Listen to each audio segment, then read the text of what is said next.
Open your eyes, little one, please. His voice broke in the frozen air. Ethan Ward's knees sank into the snow as he held the child in his arms, a small, fragile body wrapped in a threadbare orange dress. The fabric was stiff with ice, her dark curls dusted with frost. Her lips were a deep blue, her breathing shallow and erratic. "Come on, sweetheart," he whispered, his breath visible in the night air. "Stay with me." The cold bit through his gloves, but he didn't care. He pressed her to his chest, trying to share his warmth, but her body was frighteningly rigid. Then suddenly, she jerked, her small limbs twitching violently. "Oh God," Ethan gasped.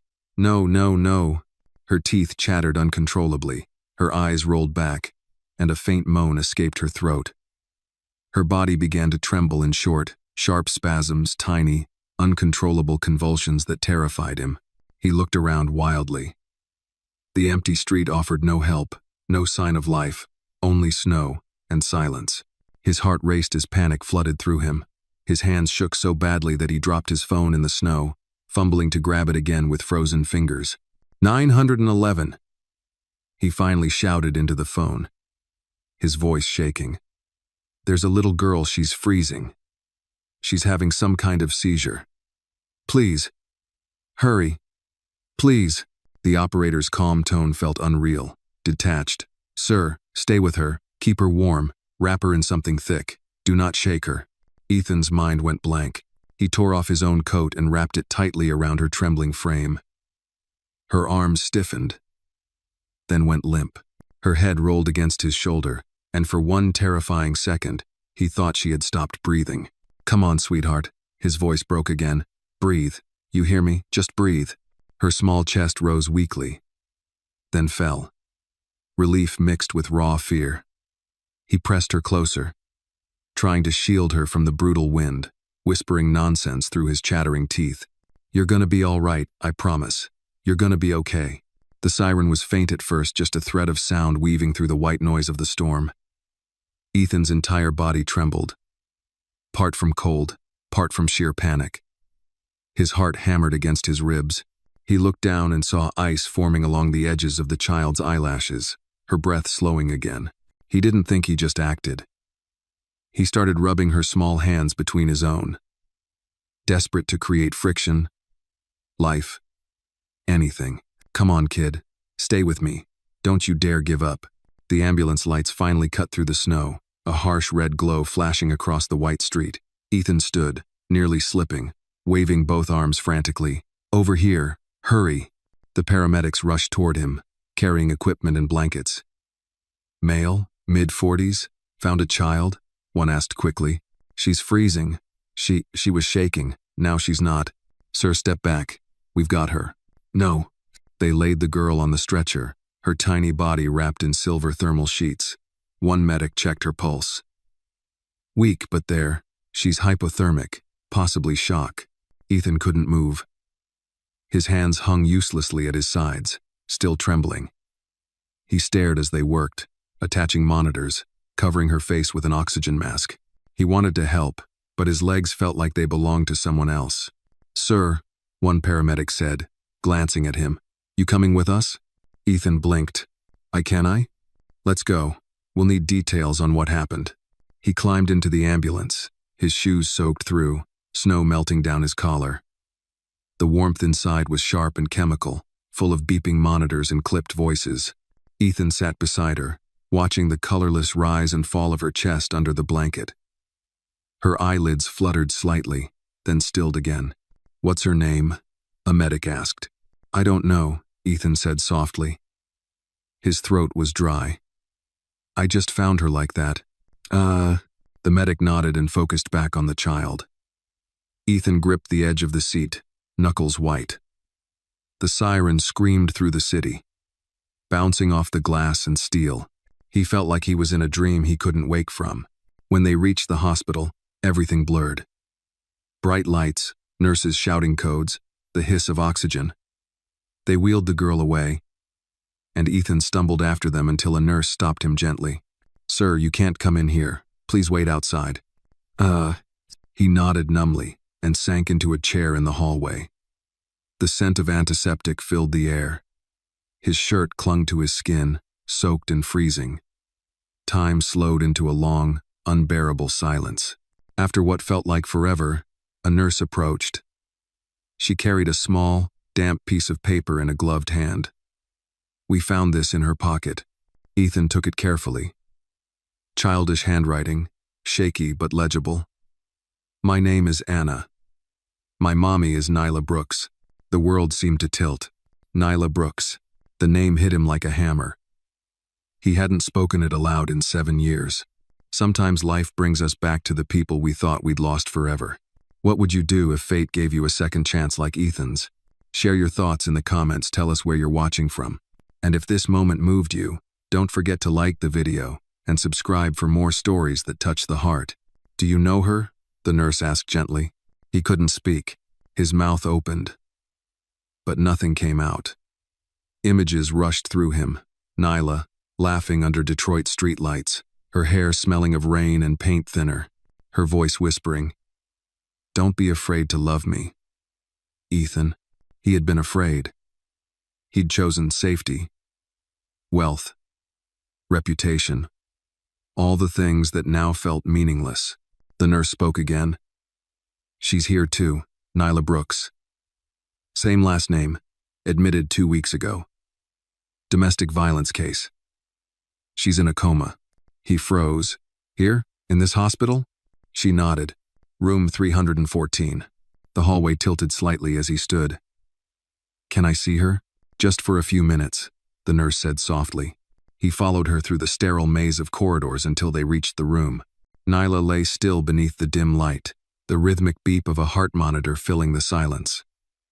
A thin bruise colored her temple, her lips pale against the oxygen tube. Even after everything, she looked peaceful, almost like she was dreaming. Ethan stood motionless, the heat of shame burning through the chill that still clung to him. "Nyla," he whispered. Her name caught in his throat. He wanted to take her hand, to say 1,000 things. But his courage failed him. His hand still shook from the cold, from fear, from the sudden realization that life had just come full circle. After a moment, a nurse touched his arm gently. "We need to let her rest." He nodded, stepping out into the corridor. Outside, the snow was still falling, blanketing the streets in silence. Ethan walked until he reached the edge of the parking lot, then stopped and looked up at the sky. He thought of the little girl Anna lying somewhere inside this building, fighting for warmth. And of Nyla, still trapped in the darkness of her own body. "Please," he whispered to no one, to everyone. "Don't let her die. Don't let either of them die." Snowflakes landed on his open palms, melting instantly. He watched the drops fade, one by one. For the first time in years, Ethan Ward felt helpless, and for the first time, he understood what it meant to care about something he couldn't control. He turned back toward the hospital doors, his breath fogging in the air. He wasn't leaving. Not tonight. Not until the little girl opened her eyes. The hallway smelled of antiseptic and coffee that had been burned hours ago. Ethan Ward sat motionless in the waiting area, elbows on his knees, fingers tangled together so tightly they hurt. His coat was gone, the paramedics had kept it to warm the child, and his shirt was still damp from melted snow. The clock above the reception desk ticked in steady defiance of the silence. Every second felt like a small accusation. Somewhere down the corridor, machines beeped steadily, alive and indifferent. The nurse from the night before approached him again, this time without her clipboard. "Mr. Ward," she said softly. "The little girl is stable for now. She's under warming therapy. But her condition's still critical." Her words landed somewhere deep inside him, too heavy to move. "Stable," he repeated quietly. "That means she'll make it?" The nurse hesitated. "We're doing everything we can. She's strong. Sometimes that's enough." Ethan nodded numbly. His hands trembled again. Not from cold this time, but from something else. Fear. Maybe. Or guilt. He wanted to ask if she had woken, but he already knew the answer. The nurse smiled faintly and added, "If you'd like, you can see her for a moment. Just a moment." Ethan rose too fast, his knees stiff, his shoes squeaking against the tile. She led him down the corridor, past the hum of fluorescent lights, until they stopped outside a small room. Inside, the girl Anna lay wrapped in layers of blankets, an IV snaking down to her fragile arm. Her face looked calmer now, but her skin still carried the pallor of frost. He stood frozen in the doorway, afraid that even breathing might disturb her. The nurse motioned for him to step closer. "Talk to her," she whispered. "Sometimes they hear more than we think." Ethan approached slowly. Machines whispered softly, measuring the delicate rhythm of her body. Her hair had been brushed back, revealing a faint bruise near her temple. She looked impossibly small beneath the mountain of blankets. He sat in the chair beside her bed and exhaled, not realizing he'd been holding his breath. "Hi, Anna," he said quietly. His voice sounded strange in the sterile room. "It's me, the man with the coat." He paused, feeling foolish. "You scared me last night." "You really did." He glanced at her tiny hand resting on the sheet, fingers curled as if still clinging to something. He hesitated, then gently placed his palm over hers. It was warmer now, but fragile, like porcelain after the fire. "They said your mom's here too," he whispered. "She's sleeping, like you." The words caught in his throat. I used to know her. A long time ago." His voice broke slightly.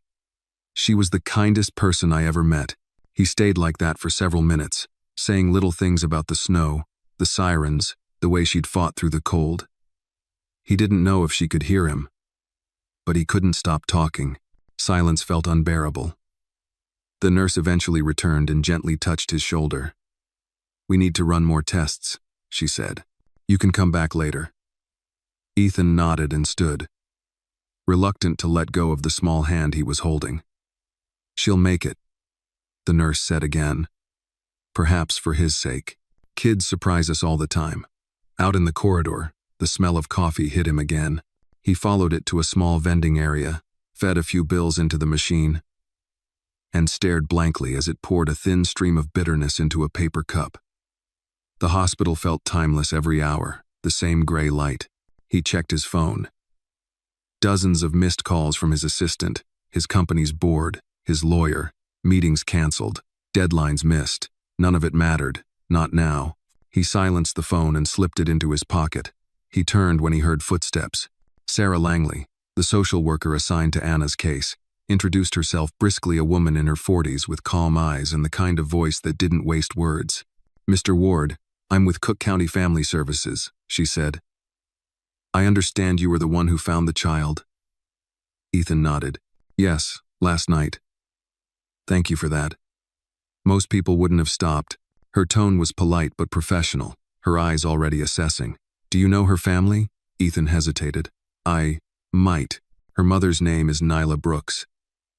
Sarah's pen froze above her clipboard. "You know Miss Brooks?" "I did," he said softly.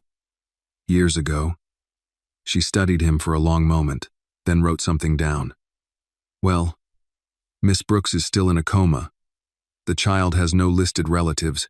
Until we can establish custody, she'll remain under hospital supervision." "What happens after that?" he asked. "If her mother doesn't wake up, she'll be placed in foster care." The words hit him like a cold wind. "Can I help?" he asked quickly. "I mean financially, or whatever she needs." Sarah regarded him carefully. "We appreciate your concern, but this process follows certain rules. We'll need to verify any relationship, biological or otherwise." Ethan looked down. "I understand."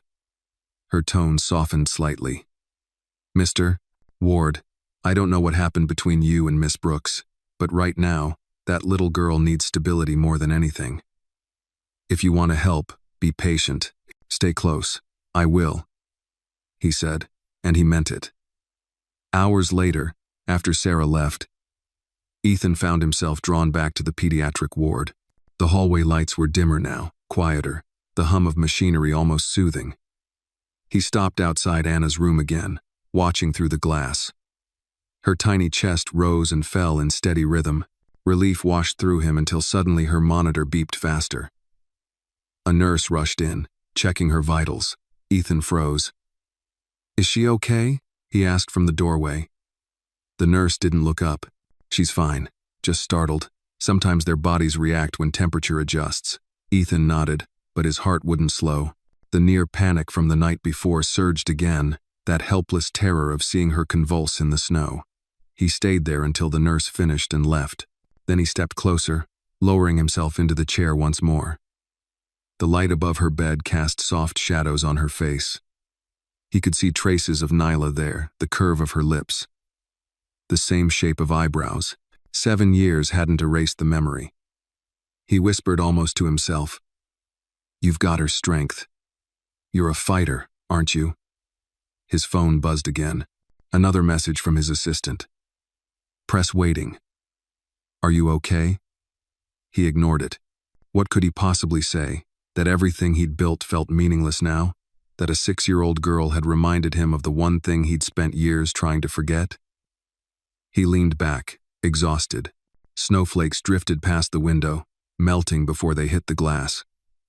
The city outside kept moving, people rushing, traffic snarling, but here, in this sterile room, time had stopped. "I'm not leaving you," he said quietly. More promise than statement. Not this time. When dawn crept over the skyline, the nurse returned to check Anna's vitals again. "She's improving," she said with a small smile. "Still sleeping, but her body's responding." Ethan exhaled slowly, almost afraid to believe it. He looked at the child one last time before stepping into the hall.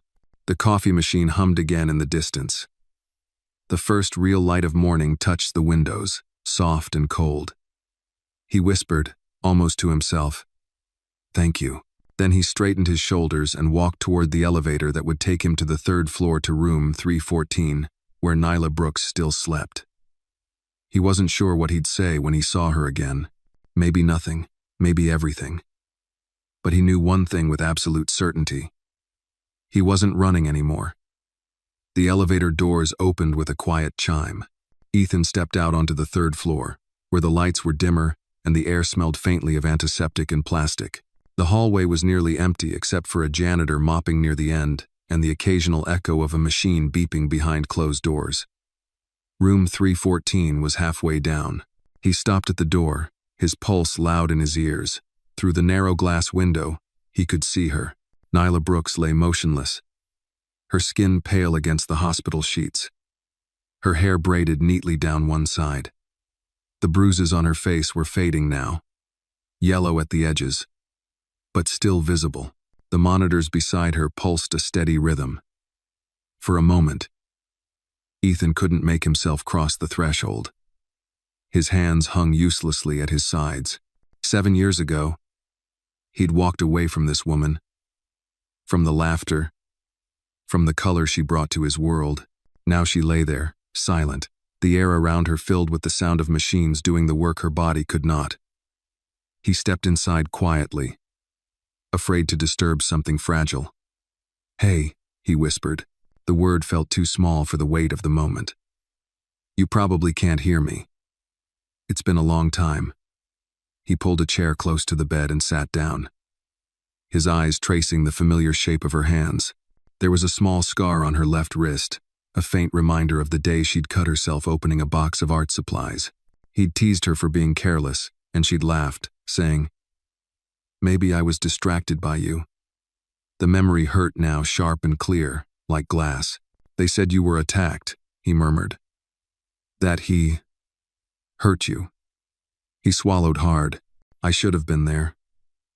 You shouldn't have had to face that alone." The machine beeped softly, steady as a heartbeat. He glanced toward it, then back to her. "I found her, Nyla, Anna. She was out there in the snow, wearing that little orange dress." His voice trembled. "She almost died." He reached into his pocket and pulled out the note the nurse had given him. The edges were wrinkled now, the ink faintly smudged. She had this in her coat. "My name is Anna. My mommy is Nyla Brooks." He let out a long, unsteady breath. "You never told me." He waited for some reaction, a twitch, a flutter, anything, but there was nothing. Only the quiet hum of air vents and the slow rhythm of machines. I don't blame you, he said softly. You had every reason to hate me. I left because I thought I was protecting you from my world.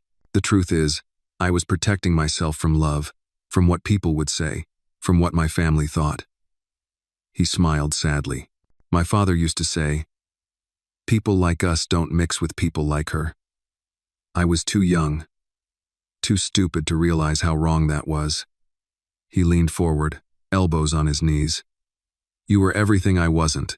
Brave, honest. You made things with your hands, with your heart, and I threw it away because I was scared. His voice cracked. I'm sorry, Nyla. He sat there for a long time, talking to her as though she might open her eyes at any moment. He told her about the company, about how he'd built an empire out of sleepless nights and empty rooms, how he'd woken up one morning and realized he'd traded every color in his life for shades of gray. They say success fixes everything, he whispered. But they're wrong. It only hides the damage. He hesitated, then reached out slowly, his hand hovering above hers before finally settling on top of it. Her skin was warm, not cold like he remembered from the night before. You're still here, he said softly. You're still fighting. A nurse entered quietly to check the monitors. She gave him a brief nod, then adjusted Nyla's foreline. Her vitals are steady, she said. We're hopeful. But recovery from trauma like this can take time. Weeks, sometimes months. Ethan nodded. She's strong, he said simply. The nurse smiled faintly. Then she has a chance. When she left, Ethan stayed. The sun was beginning to rise outside, light spilling in through the blinds. He sat in silence, watching the faint shadows move across Nyla's face.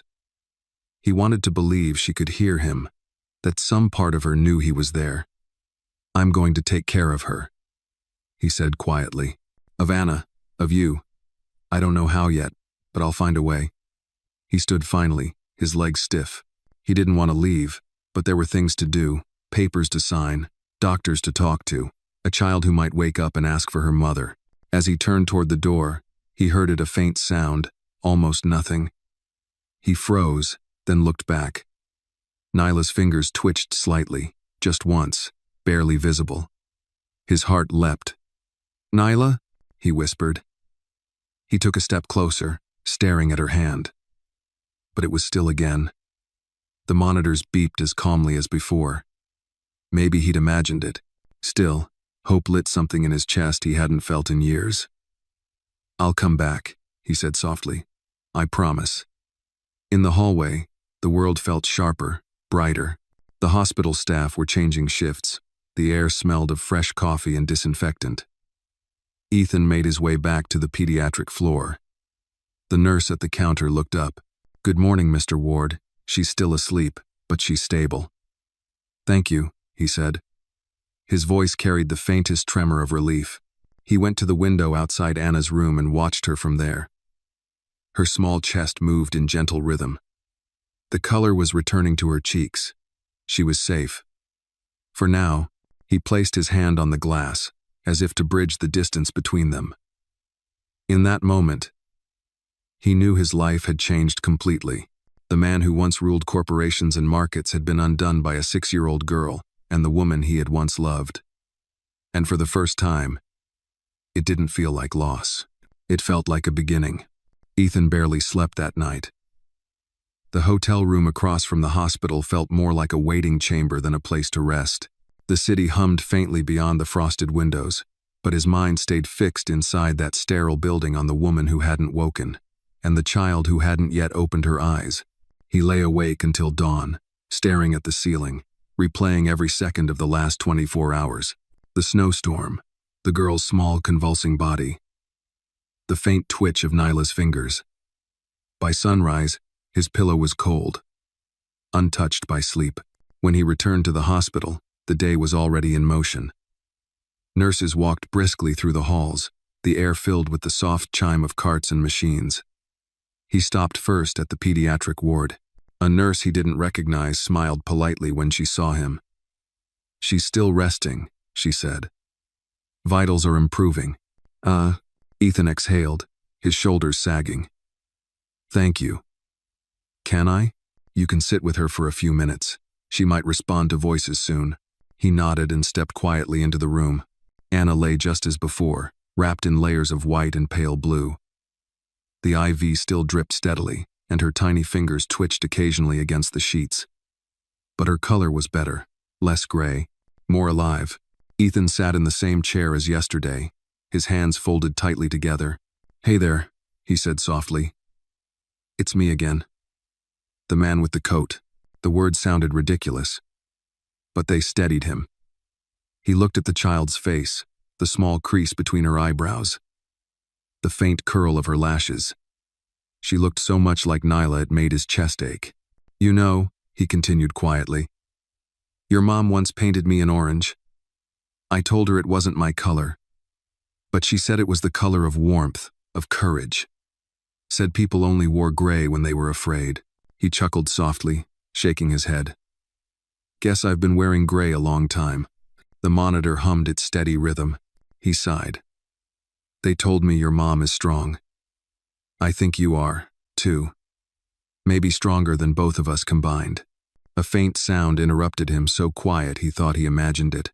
A soft breath, followed by a small whimper. Ethan leaned forward, his heart pounding. "Anna?" Her lips moved slightly. A tiny sound escaped, something between a sigh and a whisper. Her eyelids fluttered, not fully opening, but enough for him to see the faint glimmer of brown beneath.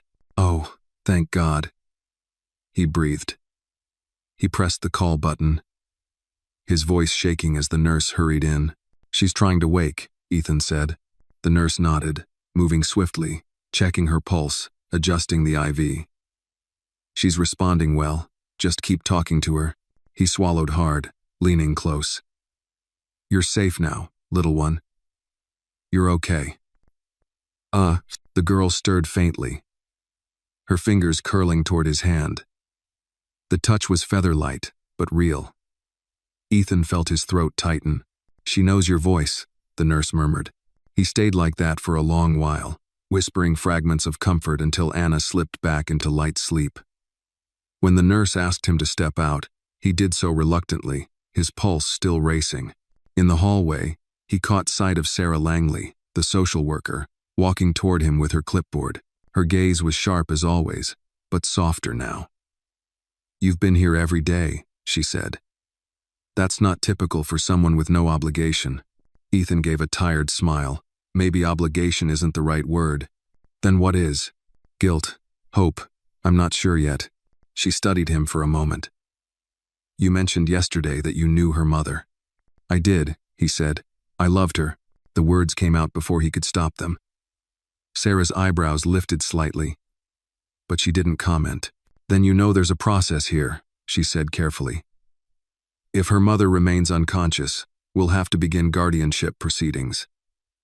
It's not simple, even with resources. I'll do whatever it takes," Ethan said quickly. "I don't care how long it takes or what it costs." Her eyes softened a little. "Money won't buy time, Mr. Ward. But consistency might. Keep showing up."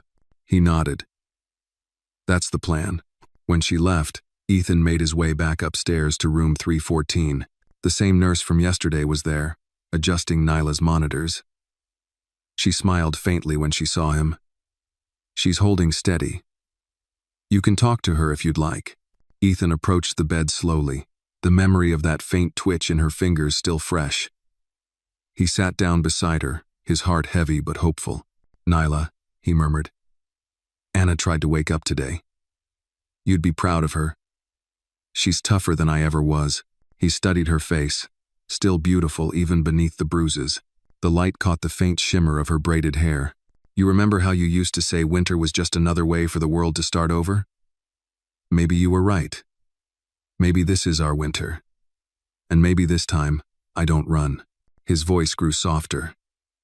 "They told me about what happened. About him." He hesitated, rage and sorrow warring in his chest. "If I ever find the man who hurt you," he stopped himself, forcing his tone calm. "No. You wouldn't want that. You'd want peace. You always did." "Oh." A nurse entered briefly, checking her vitals, and Ethan stood aside. When she left, the room fell quiet again, except for the hum of the machines. He took Nyla's hand carefully, resting it in his palm. "I'm not going to disappear again," he whispered. "I promise." For a long while, he sat there, listening to the rhythm of her breathing, the steady beeps echoing like a metronome of life, continuing. The weight of 7 years pressed against him everything he hadn't said, hadn't done. He closed his eyes, exhaustion catching up to him, and almost didn't notice the faint movement beneath his fingertips. Her hand twitched again just barely. His eyes shot open. "Nyla?" Her eyelids flickered, once, then stilled. Ethan's breath caught. But the doctor's words from the day before came back to him. Neurological engagement. It could take days, maybe weeks. Still, it was enough. Enough to hope. He stood, brushing his thumb lightly across the back of her hand. "Keep fighting," he whispered. "You've got a little girl downstairs waiting to see you again." Outside, snow was falling again, soft flakes drifting through the pale morning light. As Ethan walked back down the corridor, he glanced once more through the glass window of the pediatric unit. Anna was sleeping peacefully, the faint rise and fall of her chest steady under the blanket. He leaned his forehead against the cool glass and murmured, "I'll bring her back to you, Nyla. I swear it." Then he turned away. The world outside still frozen but no longer silent. He had something to live for again. Ethan arrived at the hospital early the next morning, long before the sun broke through the clouds. The sky was still that deep, colorless blue of dawn, and the streets were wet with half-melted snow. He carried a paper cup of coffee he didn't really want, and walked quickly through the hospital's sliding doors, nodding at the night guard who had already learned his name. "Morning, Mr. Ward," the man said. "Morning," Ethan replied absently. His eyes were tired, but there was a quiet steadiness in them now, the kind that comes after too many nights of waiting and deciding to endure anyway. He went first to the pediatric floor. The air smelled faintly of disinfectant and warm cereal. A cartoon played softly from one of the rooms down the hall. When he reached Anna's door, a nurse looked up from the chart she was writing. "Good morning, Mr. Ward. She's more responsive today," she said with a small smile. "She might open her eyes soon." Ethan stopped breathing for a moment. "Really?" The nurse nodded. "Her vitals have stabilized, and she's reacting to sound. You can talk to her." He stepped quietly into the room. Anna was still small under the blankets, a patch of sunlight from the window touching her hair. Her skin looked warmer now, her breathing deeper. The machines around her beeped in a calm, rhythmic pattern. "Hey there, Anna," he said gently, pulling a chair close to the bed. "It's me, the man with the coat. I'm back." Her fingers twitched slightly, the smallest response, but it was enough to make his throat tighten. "You gave everyone a good scare, you know that?" he murmured. "But you're strong, just like your mom." He talked for a long time, mostly to fill the silence. He told her about the snowfall that night, about how the city looked softer in the cold. He even told her about the ridiculous vending machine coffee he'd been surviving on. It didn't matter what he said. What mattered was that she might hear it. Then, as he reached out and brushed a strand of hair from her forehead, she made a faint sound, a weak, raspy breath followed by a tiny whisper. "Cold." Ethan froze. His heart thudded painfully. "Anna?" Her lips parted slightly, trembling. "Cold." He swallowed hard. "You're warm now, sweetheart. You're safe." Her eyelids fluttered once, twice, then opened halfway. Brown eyes unfocused, glassy but alive, met his for the first time. "There you are," he whispered, unable to stop the smile spreading across his face. "You made it." The nurse hurried in, checking the monitors quickly. "She's waking up," she said. "Slowly. Just keep her calm." Anna blinked, looking around weakly. The machines, the wires, the sterile room all unfamiliar. Then her gaze found Ethan again. Her voice came out small and cracked. "Where's my mommy?" The question cut through him like a blade. He hesitated, searching for the right words. She's She's resting, honey. She's safe. Same building. You'll see her soon. Anna's brow furrowed slightly, her fingers twitching against the blanket. She fell down, she whispered. I know, Ethan said softly. But the doctors are helping her. She's getting better every day. The nurse smiled and adjusted the IV drip. She needs rest. Just a few more minutes, then we'll let her sleep. Ethan nodded, watching as Anna's eyelids drooped again. Her breathing steadied, and within moments she was asleep once more. Her hand still loosely clutching the blanket. He sat there a while longer, just staring. There was something sacred in watching someone come back from the edge. After the nurse gently asked him to step out, he walked down the corridor, his thoughts tangled. The question lingered in his mind, where's my mommy? He made his way back up to the 3rd floor, room 314. The blinds were half open now, sunlight spreading across the sterile room. Nyla's vitals were steady, her breathing even. Ethan took his seat beside her, the same spot he had claimed every day. She woke up, he said quietly. Our daughter. The words felt strange but right. He let them settle in the air. She asked for you. First thing she said. He smiled faintly, shaking his head. Guess I should have expected that. He reached for Nyla's hand again, feeling the familiar warmth return to her skin. You know, I used to think I could buy my way out of guilt. That money could fix anything if you threw enough of it at the problem. But it can't fix this. It can't fix 7 years. He leaned back, his voice softer now. I'm going to stay this time. For her. For you. No more excuses. The door opened, and a doctor stepped in. Dr. Patel, a small woman with sharp eyes and a calm voice. Mr. Ward, she greeted. I heard the child woke up? Yes, Ethan said. She's weak, but she's awake. Dr. Patel smiled. That's good news. And Miss Brooks is improving as well. The neural responses are more consistent today. We're hopeful she'll regain consciousness soon. Hope, it was a fragile word. But it sounded different coming from someone who understood its weight. Thank you, he said sincerely. When the doctor left, Ethan turned back to Nyla. You hear that? She's fighting her way back to us. So you'd better do the same. He glanced at the flowers on the table, white lilies someone had brought. Probably a nurse. He replaced the wilted ones with fresh ones he'd picked up on his way in. He didn't know if Nyla could smell them, but it made the room feel less like a waiting place and more like a promise. Hours passed. Nurses came and went. He answered a few calls from his assistant, gave vague answers, and hung up. When evening fell, he returned downstairs. Anna was awake again, this time sitting up slightly, sipping apple juice through a straw. Her eyes followed him as he entered. You came back, she said softly. He smiled. Of course. I told you I would. She looked at him for a moment, studying his face. Then, in that serious way children sometimes have, she asked, Are you a doctor? He shook his head. No, just someone who got lucky finding you. Her lips curved faintly. You were warm, she murmured. That small sentence undid him. He sat beside her and said, Then I'm glad I found you when I did. She blinked slowly, her voice already drifting toward sleep again. My mommy likes warm people. He swallowed, his chest tightening. She has good taste, he whispered. When she fell asleep again, he stayed a little longer, listening to the quiet rhythm of her breathing. Outside, the snow had started to fall once more, soft and slow against the window.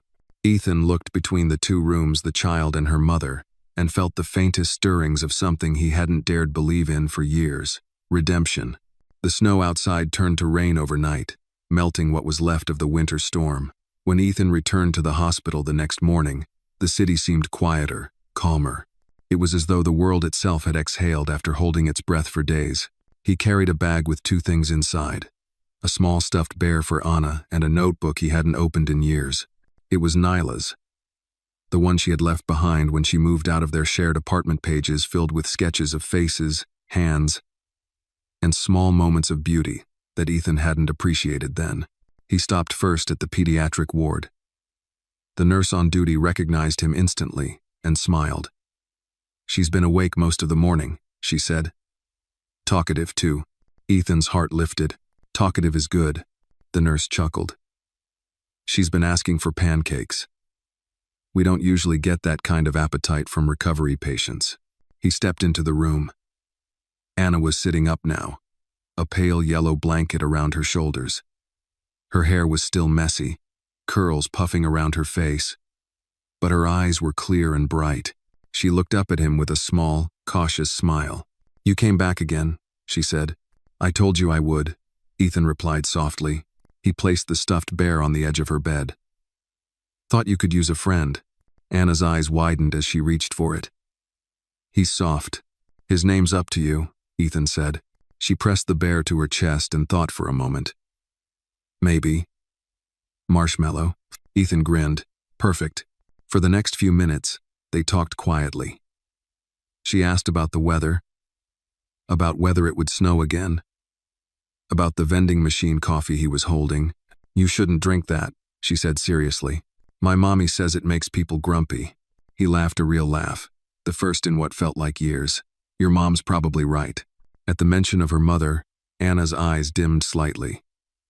Is she still sleeping? She asked. Ethan hesitated only a moment. She is, but she's getting stronger every day. Anna nodded slowly, hugging the bear tighter. She'll wake up. She always wakes up. Ethan's throat tightened at the quiet certainty in her voice. Yeah, he said softly. She will. He stayed until she grew tired and drifted back to sleep, the bear tucked under her chin. Then he rose and made his way upstairs. Room 314. The air felt different that morning, brighter, somehow. When he stepped inside, a nurse was adjusting Nyla's pillow, humming softly to herself. She turned when she saw him and smiled. Morning, Mr. Ward. Her readings are improving, reflexes too. Ethan set the notebook down on the bedside table. I brought her something, he said. The nurse nodded approvingly. Familiar things can help. Sometimes they remember sounds or smells before faces. When she left, Ethan sat beside Nyla and looked at the notebook for a long time before opening it. The first page was a sketch of their old apartment, messy, lived in, full of light. On the next page, a portrait of him, drawn in the way only someone who knew him could. His younger face, confident and a little arrogant. Beneath it, in Nyla's handwriting, were 3 words. You are enough. He ran his fingers lightly over the words. You always saw more in me than I did, he murmured. And I didn't see enough in you. Her eyelids didn't move, but her breathing deepened slightly, steady and calm. Ethan kept talking. He told her about Anna waking up, about Marshmallow the bear, about the way she had laughed when he admitted the coffee was terrible. She's just like you, he said. Stubborn, brave. She looks at people like she's deciding whether to forgive them. He paused, smiling faintly. You used to look at me like that. He opened another page, a sketch of hands hers and his intertwined. Underneath, Nyla had written, Love is not a contract. He laughed quietly, shaking his head. I spent half my life signing contracts. Maybe that's why I didn't understand what you were offering. The door opened behind him. Sarah Langley stepped in, holding a folder. Mr. Ward, she said softly, not wanting to disturb the quiet. Do you have a moment? Ethan closed the notebook and nodded. Of course. They stepped into the hallway. Sarah's tone was gentle but direct. We've confirmed the mother's identity through records. Anna will remain in temporary care here until Miss Brooks is conscious or a guardian is assigned. If you intend to petition for custody or guardianship, you'll need to begin the process now. Ethan took a slow breath. I'll do it. Whatever paperwork there is, I'll handle it. She studied him carefully. You understand that this isn't about money. The court will look at history, intent, emotional stability. You'll have to explain why you left. He met her gaze. I know. And I will, Sarah nodded. Then I'll start the paperwork. When she left, Ethan returned to the room. The morning light had shifted, falling across Nyla's face. For the first time, he saw a flicker in her expression, a faint tightening of her brow, a tiny twitch at the corner of her mouth. "Nyla?" he said quietly, moving closer. Her fingers moved slightly against the blanket. "It's me," he whispered. "Ethan." Her head shifted, almost imperceptibly, toward his voice. His breath caught. "You hear me, don't you?" He reached for her hand, and this time, when he touched her, she squeezed back weakly, but unmistakably. A sharp breath escaped him. "That's it," he said softly, tears stinging his eyes. "You hold on, just a little longer." He sat there, motionless, his hand clasped around hers, afraid to move. For the first time in years, he didn't feel powerless. He felt purpose. When the nurse returned moments later and saw the movement, she smiled. "It's a good sign," she said. "She's coming back." Ethan nodded slowly, his gaze still fixed on Nyla's hand. "So am I," he whispered. He stayed like that until the afternoon sun filled the room. Downstairs, he could hear faint laughter from the children's ward. Anna's laughter. Unmistakable and alive. And for the first time in a very long time, Ethan Ward believed that maybe, just maybe, the world still allowed second chances. That evening, the hospital quieted. The usual sounds of wheels against linoleum, soft chatter from nurses, and the occasional cry from a restless patient faded into a calm hush. Outside, the city lights shimmered against the wet pavement, and a faint drizzle painted everything in silver. Ethan stayed long past visiting hours. The nurse on duty didn't ask him to leave anymore. They had grown used to the tall man in the dark coat who sat faithfully by room 314 every night. Nyla's hand rested loosely in his. She hadn't moved again since that small, miraculous squeeze earlier, but he could still feel the warmth lingering in her palm, a reminder that she was still fighting somewhere inside. He brushed his thumb across her knuckles, his gaze heavy with exhaustion but anchored by quiet hope. "You'd scold me for not sleeping," he murmured. "You'd say, 'Ethan, you can't fight storms on an empty tank.' And I'd say something stupid about fuel efficiency just to make you roll your eyes." He chuckled softly to himself, the sound lonely in the still room. "I miss that look. The way you'd stare at me when you were trying to figure out if I meant what I said." He leaned back in the chair, letting the hum of machines fill the silence. He thought of Anna, of her small, shaking voice that morning when she said, "You came back again." The words had landed in his chest like a promise, one he couldn't break even if he wanted to. He closed his eyes and remembered the last time he'd seen Nyla awake. It had been late spring, 7 years ago. They'd fought in her art studio. She had paint on her hands, blue and orange streaks across her wrists, and she'd begged him to just listen, to stop running from what people thought, to choose her. But his father had just died, and the old man's last words still echoed in his head. "Don't throw away your legacy for love that won't last." And so he'd walked out. No goodbye kiss, no explanation, just fear dressed up as pride. Now, as the monitors beeped softly beside her bed, he whispered, "I was wrong, Nyla. About everything. And I'll spend the rest of my life trying to fix it." The door creaked open. It was Sarah Langley again, her expression softer this time. She carried a folder and a cup of tea. "You're still here," she said quietly. Ethan nodded. Couldn't leave. She placed the tea on the small table beside him. "You should drink something warm. You look like you've been through a war." He managed a faint smile. "Feels like it." She pulled up a chair. "The preliminary paperwork's ready. For guardianship, I mean. It's not binding yet, but it'll make things easier if Miss Brooks remains unresponsive for a while." He rubbed his temple. "Do you think she'll wake soon?" Sarah exhaled. "I've seen it go both ways, but I'll tell you this, people don't always come back for themselves. Sometimes they come back because someone gives them a reason to." Ethan looked at Nyla. "Then I'll make sure she has one." They talked briefly about procedures, signatures, evaluations. It was the language of systems, of order and control, things Ethan had mastered in business, but that felt so small in the face of this kind of uncertainty. When Sarah left, he turned off the overhead light, letting the room fall into the golden dimness of the hallway glow. He took out the notebook again, the one filled with Nyla's sketches, and turned to the last page. There, beneath an unfinished drawing of a sunset, she had written in pencil, If love survives winter, it can survive anything. He smiled faintly. Looks like we're halfway there. A small sound broke the silence. A change in her breathing. Ethan sat upright, his pulse hammering. Nyla? He whispered. Her chest rose, slow but deeper than before. Her eyelids trembled. He leaned closer, afraid to move too quickly. Come on, he said softly. I'm right here. Her eyes fluttered open barely, just a sliver of brown between her lashes. They were unfocused, lost in fog, but undeniably alive. Ethan froze. Nyla. It's me. Her lips parted, a dry breath escaping. He stood, pressing the call button. A nurse hurried in, checking monitors, shining a small light into her pupils.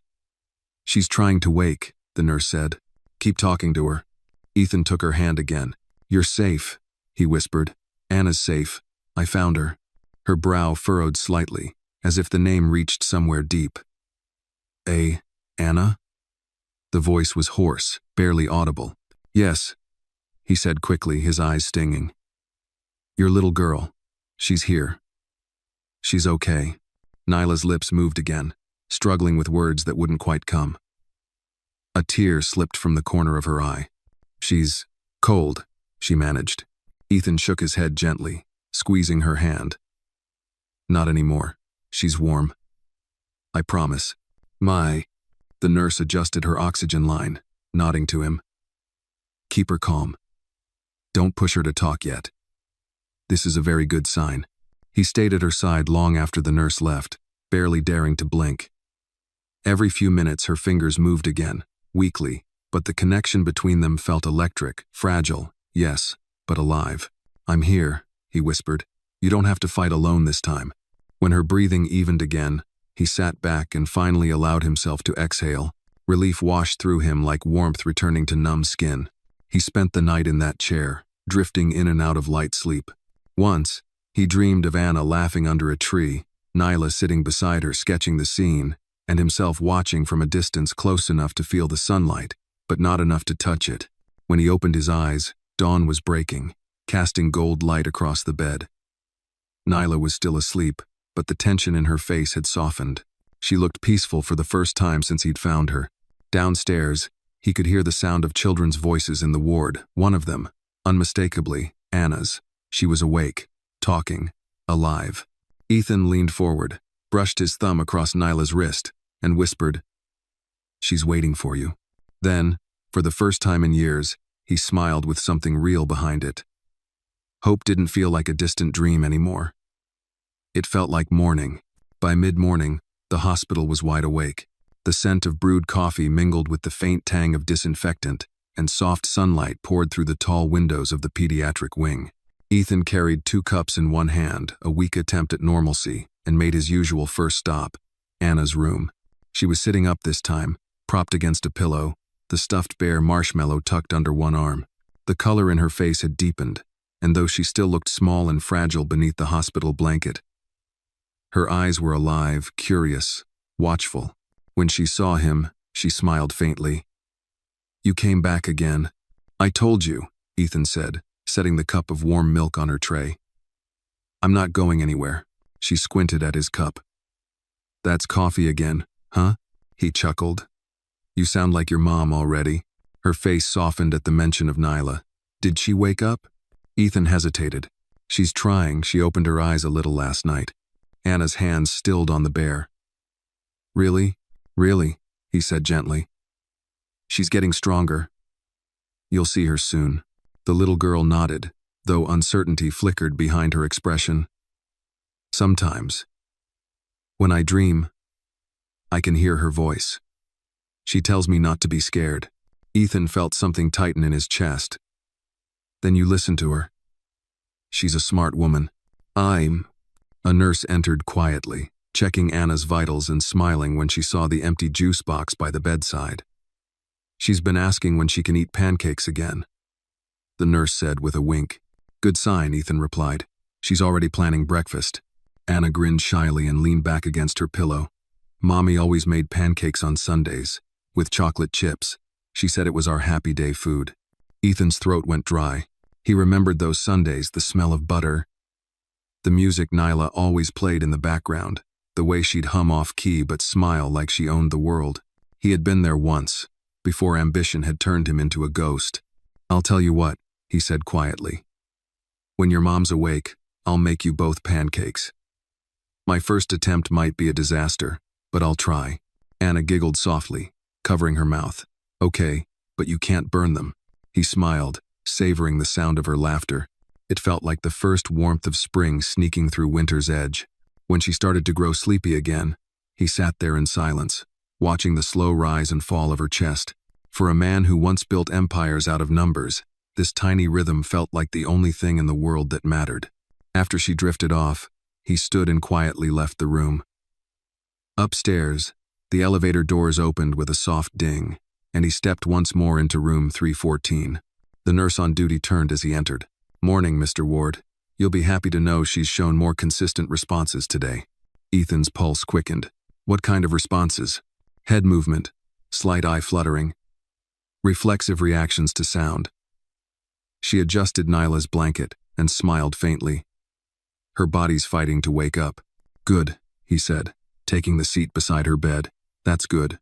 When the nurse left, the room fell into a peaceful stillness. Sunlight filtered through the blinds, casting faint gold lines across Nyla's face. Ethan reached for her hand again, the gesture now instinct. "You're almost there," he whispered. "Anna's waiting. She's been brave, braver than I deserve." He studied her, taking in the faint color returning to her cheeks. The bruises had faded to soft yellow, and her hair, still braided neatly, shimmered faintly under the light. For the first time, she looked less like someone lost in the space between worlds and more like herself. "I told her about your pancakes," he said softly, a small smile touching his lips. "She wants me to learn how to make them. You'll probably laugh when you see the mess I'll make." He paused, glancing toward the notebook he'd left on the nightstand. "I've been reading your words again. That line you wrote. If love survives winter, it can survive anything. Maybe this is what you meant." He brushed his thumb lightly across her hand. "It's been a long winter, Nyla. But I think spring's coming back." For a few minutes, he simply sat there, letting the silence speak. Then, faintly, her fingers moved again. This time it wasn't a reflex, it was deliberate. A small squeeze, then another. Ethan froze. "Nyla," he breathed. Her eyelids fluttered once, twice, before opening halfway. Her eyes were dazed but aware. Searching. He rose quickly but gently, leaning closer. "Hey, it's me. You're safe. You're in the hospital." Her gaze shifted, trying to focus on his face. Her lips parted, her voice rasping. Ethan?" The sound of his name on her lips after all those years hit him like a tremor. "Yeah," he whispered, his voice breaking. "It's me." Her brow furrowed slightly. "Anna, she's okay," he said quickly. "She's downstairs. She woke up yesterday. She's asking for you." A tear slipped from the corner of her eye. Her breathing steadied, shallow but controlled. "She's alive?" "She is," he whispered, gripping her hand. "Because of you. Because she's your daughter." Nyla's lips trembled. "You found her." "I did," he said softly. "And I'm not letting either of you go again." Her eyes closed, but this time it wasn't exhaustion, it was relief. She let out a shaky breath that sounded almost like a sob. When she opened them again, there was more clarity there, more life. "I thought she was gone," she whispered. "When he..." "Shh," Ethan said gently. "You don't have to think about that now. You're safe. Both of you." The machines hummed softly, steady as a heartbeat. He brushed the hair gently from her forehead, his thumb trembling slightly. Nyla blinked slowly, her eyes finding his again. "You stayed?" He nodded. "I'm not leaving this time." Her hand tightened weakly around his. For a long moment, neither of them spoke. The world outside could have disappeared, and he wouldn't have noticed. Then, in a voice barely louder than breath, she whispered, "I want to see her." Ethan swallowed hard. "Soon." As soon as the doctors say it's safe. Her eyes fluttered shut again, but a faint smile touched her lips. You came back, she murmured. I should never have left, he replied. She drifted into light sleep again, her breathing even and calm. Ethan sat back, his eyes burning, his hand still holding hers. For the first time since that snowy night, the room didn't feel like a place of loss, it felt like a beginning. Downstairs, Anna stirred in her sleep, as though she somehow felt the shift in the air. The invisible thread reconnecting what had been broken. Ethan glanced at Nyla's face once more and whispered, You'll see her soon, I promise. The day after Nyla's first words, the hospital staff treated her recovery like a quiet miracle. Doctors stopped by more often. Nurses smiled wider when they passed room 314, and even the hallway seemed brighter. For Ethan, it felt as if the entire building was breathing again. He stood by the window of Nyla's room, watching the soft drizzle outside turn into sunlight. The world below glimmered with reflections, wet pavement, shining car roofs, and the distant sound of life continuing. Behind him, Nyla stirred. She was stronger this morning. Propped up against her pillows, she was still pale, her voice still frail, but her eyes were alert now, clear, intelligent, and searching. Ethan turned toward her, smiling in that quiet, almost disbelieving way that people do when a prayer has been answered. Good morning, he said softly. Her lips curved faintly. You've been here? All night? He nodded. Every night. Nyla studied him for a moment, her gaze moving over his tired face, the faint stubble, the eyes that looked like they hadn't known sleep in days. You look terrible, she murmured. He laughed, a sound that startled both of them. You're not the first person to tell me that lately. She smiled, weak but real. You used to care so much about appearances. Yeah, he said quietly. Turns out they don't matter much when you're sitting between miracles. Nyla's eyes softened. You found her, she said, more statement than question. I did, he replied. She's downstairs, in the pediatric ward. She's recovering fast. She asked about you this morning. Her hands tightened slightly against the blanket. I want to see her. Ethan hesitated. The doctors think it's best to wait a day or two. They're monitoring her oxygen levels. And you still need rest. Her brow furrowed, the stubbornness in her tone unmistakable. She's my daughter. I know, he said gently, moving closer. And she needs you healthy when she sees you. She's been through enough fear for one lifetime. Nyla closed her eyes briefly, letting the truth of that settle in. She was alone out there, she whispered. I can't stop thinking about it. The cold, the snow. She must have been so scared. Ethan sat beside her, his voice steady. She's safe now. That's what matters. A tear slipped down her cheek. He hurt us, Ethan, not just with his hands, but with fear. He made me believe I couldn't leave, that no one would help me. I tried to hide it from Anna, but kids know. They always know. He felt his jaw tighten. The thought of that man, the one who had bruised her, who had terrified her daughter, filled him with a rage so deep it frightened him. He'll never touch either of you again, he said quietly, but with a steel that made Nyla look up at him. She studied his face for a long moment, then asked softly, Why are you here? The question pierced him. Because I should have been here years ago. She looked away. You left without a word. I know, he said, and I've replayed that day every night since. I thought I was doing the right thing. My father had just died. My company was on the edge of collapse. And I let fear of losing control, of being judged, decide for me. Her eyes glistened, but her voice stayed calm. You broke me, Ethan. He didn't try to defend himself. I know. And I'll never ask you to forgive me. But I need you to know, I didn't stop loving you. I just didn't know how to be brave back then. Silence filled the room, heavy but not suffocating. Nyla's fingers moved slowly against the sheet, tracing the crease where his hand rested nearby. People change, she whispered, but sometimes it's too late. Maybe, he said quietly, but I'm here now. And I'm not running again. She looked at him then, really looked, and for the first time, He saw a spark of the woman he had once known. "You mean that?" "With everything I have." For a long moment, neither spoke. Then a soft knock came at the door. It was Sarah Langley, the social worker. She smiled warmly when she saw Nyla awake. "Miss Brooks, it's good to see you with us again." "Thank you," Nyla said politely, though her voice was still weak. Sarah stepped closer, glancing at Ethan. "Anna's asking for her mother. We thought, if you're strong enough, we could arrange a short visit, just a few minutes." Nyla's eyes filled instantly. "Yes, please." Ethan stood, visibly moved. "Are you sure it's safe?" Sarah nodded. "We'll have staff present. She's ready for it." The next hour passed in a blur of preparation, doctors confirming vitals, nurses moving quietly. A wheelchair brought into the room. Ethan helped gently as they transferred Nyla from the bed, careful with every movement. She was light, too light, but the determination in her expression made up for it.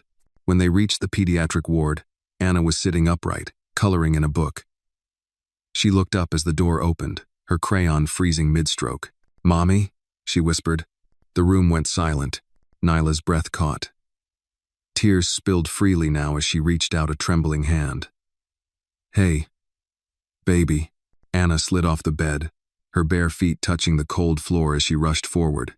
Ethan instinctively moved to steady her IV line. But she was already in her mother's arms. The embrace was fragile and trembling, both of them sobbing softly, whispering words that only they could understand. Ethan stepped back, giving them space. His vision blurred, the lump in his throat making it hard to swallow. Nyla pressed her cheek to Anna's hair. "You're so brave," she murmured. So brave." Anna clung tighter. "I looked for you," she whispered. "I tried to find you." I know, baby," Nyla said through tears. "You found me, you did." Ethan turned toward the window, blinking hard. Outside, sunlight filtered through the last thin clouds, touching everything in gold. For a moment, the world felt quiet again. No deals, no failures, no lost years. Just a mother and daughter finding each other after the storm. When Nyla finally looked up, her gaze found Ethan. There was gratitude there, and something deeper. Unspoken, but powerful. "Thank you," she whispered. He nodded once, unable to speak. As Anna drifted to sleep in her mother's lap, Nyla brushed the girl's curls away from her forehead and looked back at Ethan. "She needs you too," she said softly. He understood what she meant. And for the first time, he didn't feel like an outsider looking in. He felt like he belonged right there, in that fragile, miraculous moment of return. The next morning began in quiet sunlight.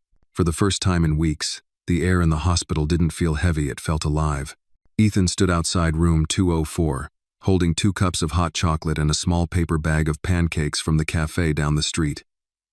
He'd convinced the cook to add chocolate chips. Inside, Nyla was sitting up in bed. Anna curled against her side. Both of them half watching a cartoon on the small TV mounted on the wall. The moment he stepped through the door, Anna's eyes lit up. "You brought pancakes." Ethan smiled. "The finest pancakes this hospital's ever seen." Nyla laughed softly, a sound he hadn't heard in 7 years, and it nearly brought him to his knees. "You didn't make those, did you?" He shook his head. "No. I spared everyone that disaster." Anna giggled as he handed her a small plate. The scent of melted chocolate filled the air. For a few minutes, the room became something it hadn't been in a long time. A home. As Anna ate, Nyla looked at Ethan. "She hasn't stopped talking about you," she said quietly. Ethan met her eyes. "I could say the same." "She calls you the man with the coat," Nyla said, smiling faintly. "She told me you were warm." "I think that's her way of saying she trusts you." Ethan's throat tightened. "That means more than you know." Nyla's smile faded slightly, replaced by a look of thought. "She's been through so much, Ethan. More than any child should. I want her to have stability. Safety. I just don't know how to give her that yet." He sat in the chair beside her bed. "You won't have to do it alone this time." She hesitated. "You mean that?" "With everything I am." Nyla studied him, her eyes narrowing a little as if searching for cracks in his resolve. 7 years is a long time, she said quietly. People change. You built an empire, became the man you always wanted to be. She paused, her voice trembling. I became someone who had to survive. He leaned forward. You're the strongest person I know, Nyla. And the bravest. You raised her, protected her, even when life didn't give you a chance to breathe. You did that, alone. But you don't have to keep doing it alone. The silence that followed was full soft, but charged. Anna broke it when she held out a small piece of pancake. You want some? Ethan smiled and took it. Best offer I've had all week. She beamed, proud of her sharing, and Nyla's eyes shimmered with something warm and fragile. It was a small thing. A moment most people would miss. But to Ethan, it felt like grace. Later that afternoon, after Anna had fallen asleep again, Nyla and Ethan talked quietly. She told him about the years after he left the teaching job she'd taken. The man she'd married, who seemed kind until he wasn't. The fear that became her constant companion. She spoke without bitterness, only weariness. Ethan listened without interrupting, his heart breaking with every word. I should have been there, he said finally. Nyla shook her head. You can't rewrite the past. You can only decide what you do with the time you've got left. He nodded, her words sinking deep. She looked at him again, her voice softer. What made you stop that night? The one when you found her. Ethan exhaled slowly, remembering the snow, the cold, the stillness. I don't know, he said. I was driving to a meeting. Something made me turn off the main road. I guess something in me knew I'd been running long enough. Nyla looked down at her daughter, brushing a curl from her forehead. Maybe God wanted you to find her. Maybe he wanted me to find both of you, Ethan said quietly. Nyla's gaze lifted, meeting his. The look they shared then wasn't romantic.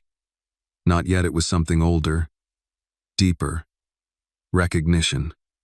Forgiveness beginning to stir beneath the surface. That evening, Sarah Langley stopped by. I wanted to let you both know, she said gently, that the temporary guardianship has been approved. Ethan, you'll be listed as Anna's co-guardian until Miss Brooks is fully cleared for discharge. Nyla blinked in surprise. Already? Sarah smiled. You'd be amazed what happens when the right people make the right calls. She looked between them. You three have been through enough. It's time you start living again. When she left, Nyla turned to Ethan. Co-guardian, huh? He gave a half smile. Guess you're stuck with me. Her expression softened. There are worse people to be stuck with. He hesitated, then said, I don't want to just be in her paperwork, Nyla. I want to be in her life. She studied him for a moment, then nodded. Then prove it. Not with promises, with presence. I will, he said simply. She believed him not because of his words, but because of the look in his eyes. That night, after the lights dimmed and the hallways grew quiet, Ethan stood in the doorway, watching as Nyla and Anna slept. Their faces were turned toward each other, their hands still loosely intertwined. He thought of all the deals he'd made in his life, all the contracts signed, all the boardrooms he'd conquered. None of it compared to this. This was the one thing that finally felt like truth. He whispered, I'll keep you both safe. I swear it. Outside, the rain had stopped, and the air was heavy with the scent of earth and renewal. For the first time, Ethan Ward felt not like a man who'd lost everything, but one who'd been given a chance to make it right. 2 weeks passed. The hospital no longer felt like a place of crisis. It felt like a bridge between what had been broken and what was slowly healing. Every morning, Ethan brought breakfast. Fruit cups, muffins, and, on good days, pancakes from the diner across the street. Every evening, he read aloud to Anna from a collection of storybooks the nurses had gathered from the children's wing. Sometimes Nyla would listen too, eyes half closed, smiling faintly at the sound of her daughter's laughter. By now, both of them were well enough to move around a little. Nyla had started physical therapy twice a day. Anna, though still weak, had begun to walk short distances down the corridor, holding Marshmallow under one arm and Ethan's hand in the other. One afternoon, as the three of them sat near the big window overlooking the city, Anna pointed outside. "When can we go home?" The question hung in the air. Nyla hesitated. "Soon, baby. The doctors just want to make sure Mommy's strong enough first." Anna frowned slightly. But where is home? The truth was, Nyla didn't know. Her old apartment had been sold months earlier. The life she'd built before the coma had fallen apart in her absence. She looked at Ethan, her voice quiet. "That's a good question." Ethan didn't hesitate. "You'll stay with me. At least until you're both back on your feet." Nyla blinked. "Ethan, it's not charity," he said gently. "It's family. And I want to help." Nyla looked down at her hands. "I don't want to feel like we're intruding." "You're not," he said. "You both belong somewhere safe. And my house, well, it's too big and too quiet for one person anyway." Anna looked between them, sensing the tension but too young to name it. "Can we make pancakes there?" she asked, eyes wide. Ethan smiled. "Every Sunday." That settled it. Later that evening, after Anna had gone to sleep, Nyla and Ethan sat by her bedside, the soft light from the hallway spilling into the room. "You really mean it?" Nyla asked. He nodded. "I've already spoken to Sarah about it. The paperwork can be arranged for transitional housing until you're ready to decide what comes next." She sighed, her voice low. "It feels strange, relying on you after everything." "I don't see it as that," he said softly. "You don't owe me anything. This is about giving Anna what she deserves, a life without fear." Nyla met his gaze. "And what about you? What do you deserve?" Ethan hesitated. "I don't know. Maybe a chance to finally be the man I should have been." The silence between them was gentle this time. Not cold, not heavy, just quiet, full of possibility. The next morning, Dr. Patel entered with a smile. "Good news," she said. "Both of you are medically cleared for discharge within the week." Anna clapped her hands. "We get to go home." Nyla laughed, then looked at Ethan, who smiled but said nothing. His eyes told her everything: relief, hope, and something deeper that neither dared to name yet. The week that followed was a blur of final checkups, social worker meetings, and forms. Ethan's housekeeper, Margaret, prepared the guest rooms and stocked the kitchen with Nyla's favorite teas. The mansion, once sterile and echoing, began to look like a place waiting for life to return. When discharge day arrived, Ethan stood in the hospital lobby, helping Nyla with her coat. She moved carefully, her strength still returning, but her posture was straighter now, her eyes clearer. Anna skipped ahead, clutching Marshmallow, her laughter echoing through the marble hall. The sound made several nurses smile. Ethan held the door open as Nyla stepped into the crisp spring air. "It's beautiful today," she said softly, lifting her face toward the Sunday. "It is," he said, watching her. "Feels like the world's trying again." They drove in silence for most of the trip. The city gave way to quieter streets lined with budding trees. When the car finally turned into Ethan's driveway, Nyla gasped softly. The house was large but warm-looking brick and ivy, tall windows, and a front porch wrapped in light. "Wow," Anna whispered. "It looks like a castle." Ethan smiled. "A castle's only as good as the people in it." Inside, the air smelled faintly of lemon polish and coffee. Margaret greeted them kindly, fussing over Anna's curls and insisting on showing her the backyard. When the door closed behind them, Ethan and Nyla were alone for the first time since the hospital. She stood in the middle of the grand foyer, looking around. "You've built quite a life." He gave a half smile. "And yet none of it ever felt like living." She turned toward him. "Ethan," he stopped her with a small gesture. "You don't have to say anything. I know this doesn't erase the past. I just want to help you both move forward." Nyla's eyes softened. "Maybe we all get to move forward together." He looked at her for a long moment, the air between them still and full. Then Anna's voice echoed from down the hall. "Mommy, there's a swing in the garden." Nyla smiled. "She's already claimed the place." Ethan chuckled. Good. It needs her laughter. Oh. As they stepped outside, the garden shimmered with new green. Anna was already swinging, her laughter carrying across the yard like music. Nyla stood beside Ethan, the sunlight catching the curve of her face. You know, she said softly. For the first time in a long time, it feels like we're home. Ethan turned to her, his voice almost a whisper. That's all I ever wanted. They stood there quietly, watching the child who had unknowingly saved them both. And for the first time since that snowy night, Ethan didn't feel like a man haunted by regret. He felt like a man reborn, the house filled with sound, not the echo of footsteps or the dull hum of silence that had haunted it for years, but life's small footsteps, padding across the hardwood floors, laughter from the kitchen, the faint sound of a cartoon drifting from the living room. For the first time since Ethan had bought the place, it felt like a home. Anna had claimed the sunny corner of the living room as her castle.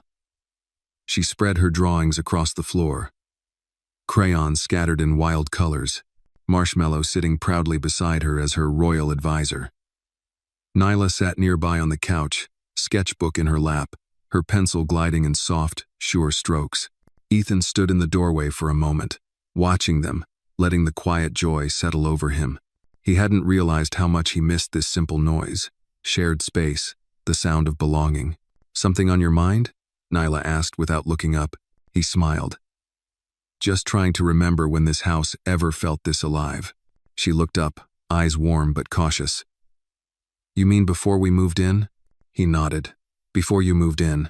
A faint blush touched her cheeks, though she tried to hide it behind her pencil. You should be careful saying things like that, Mr. Ward.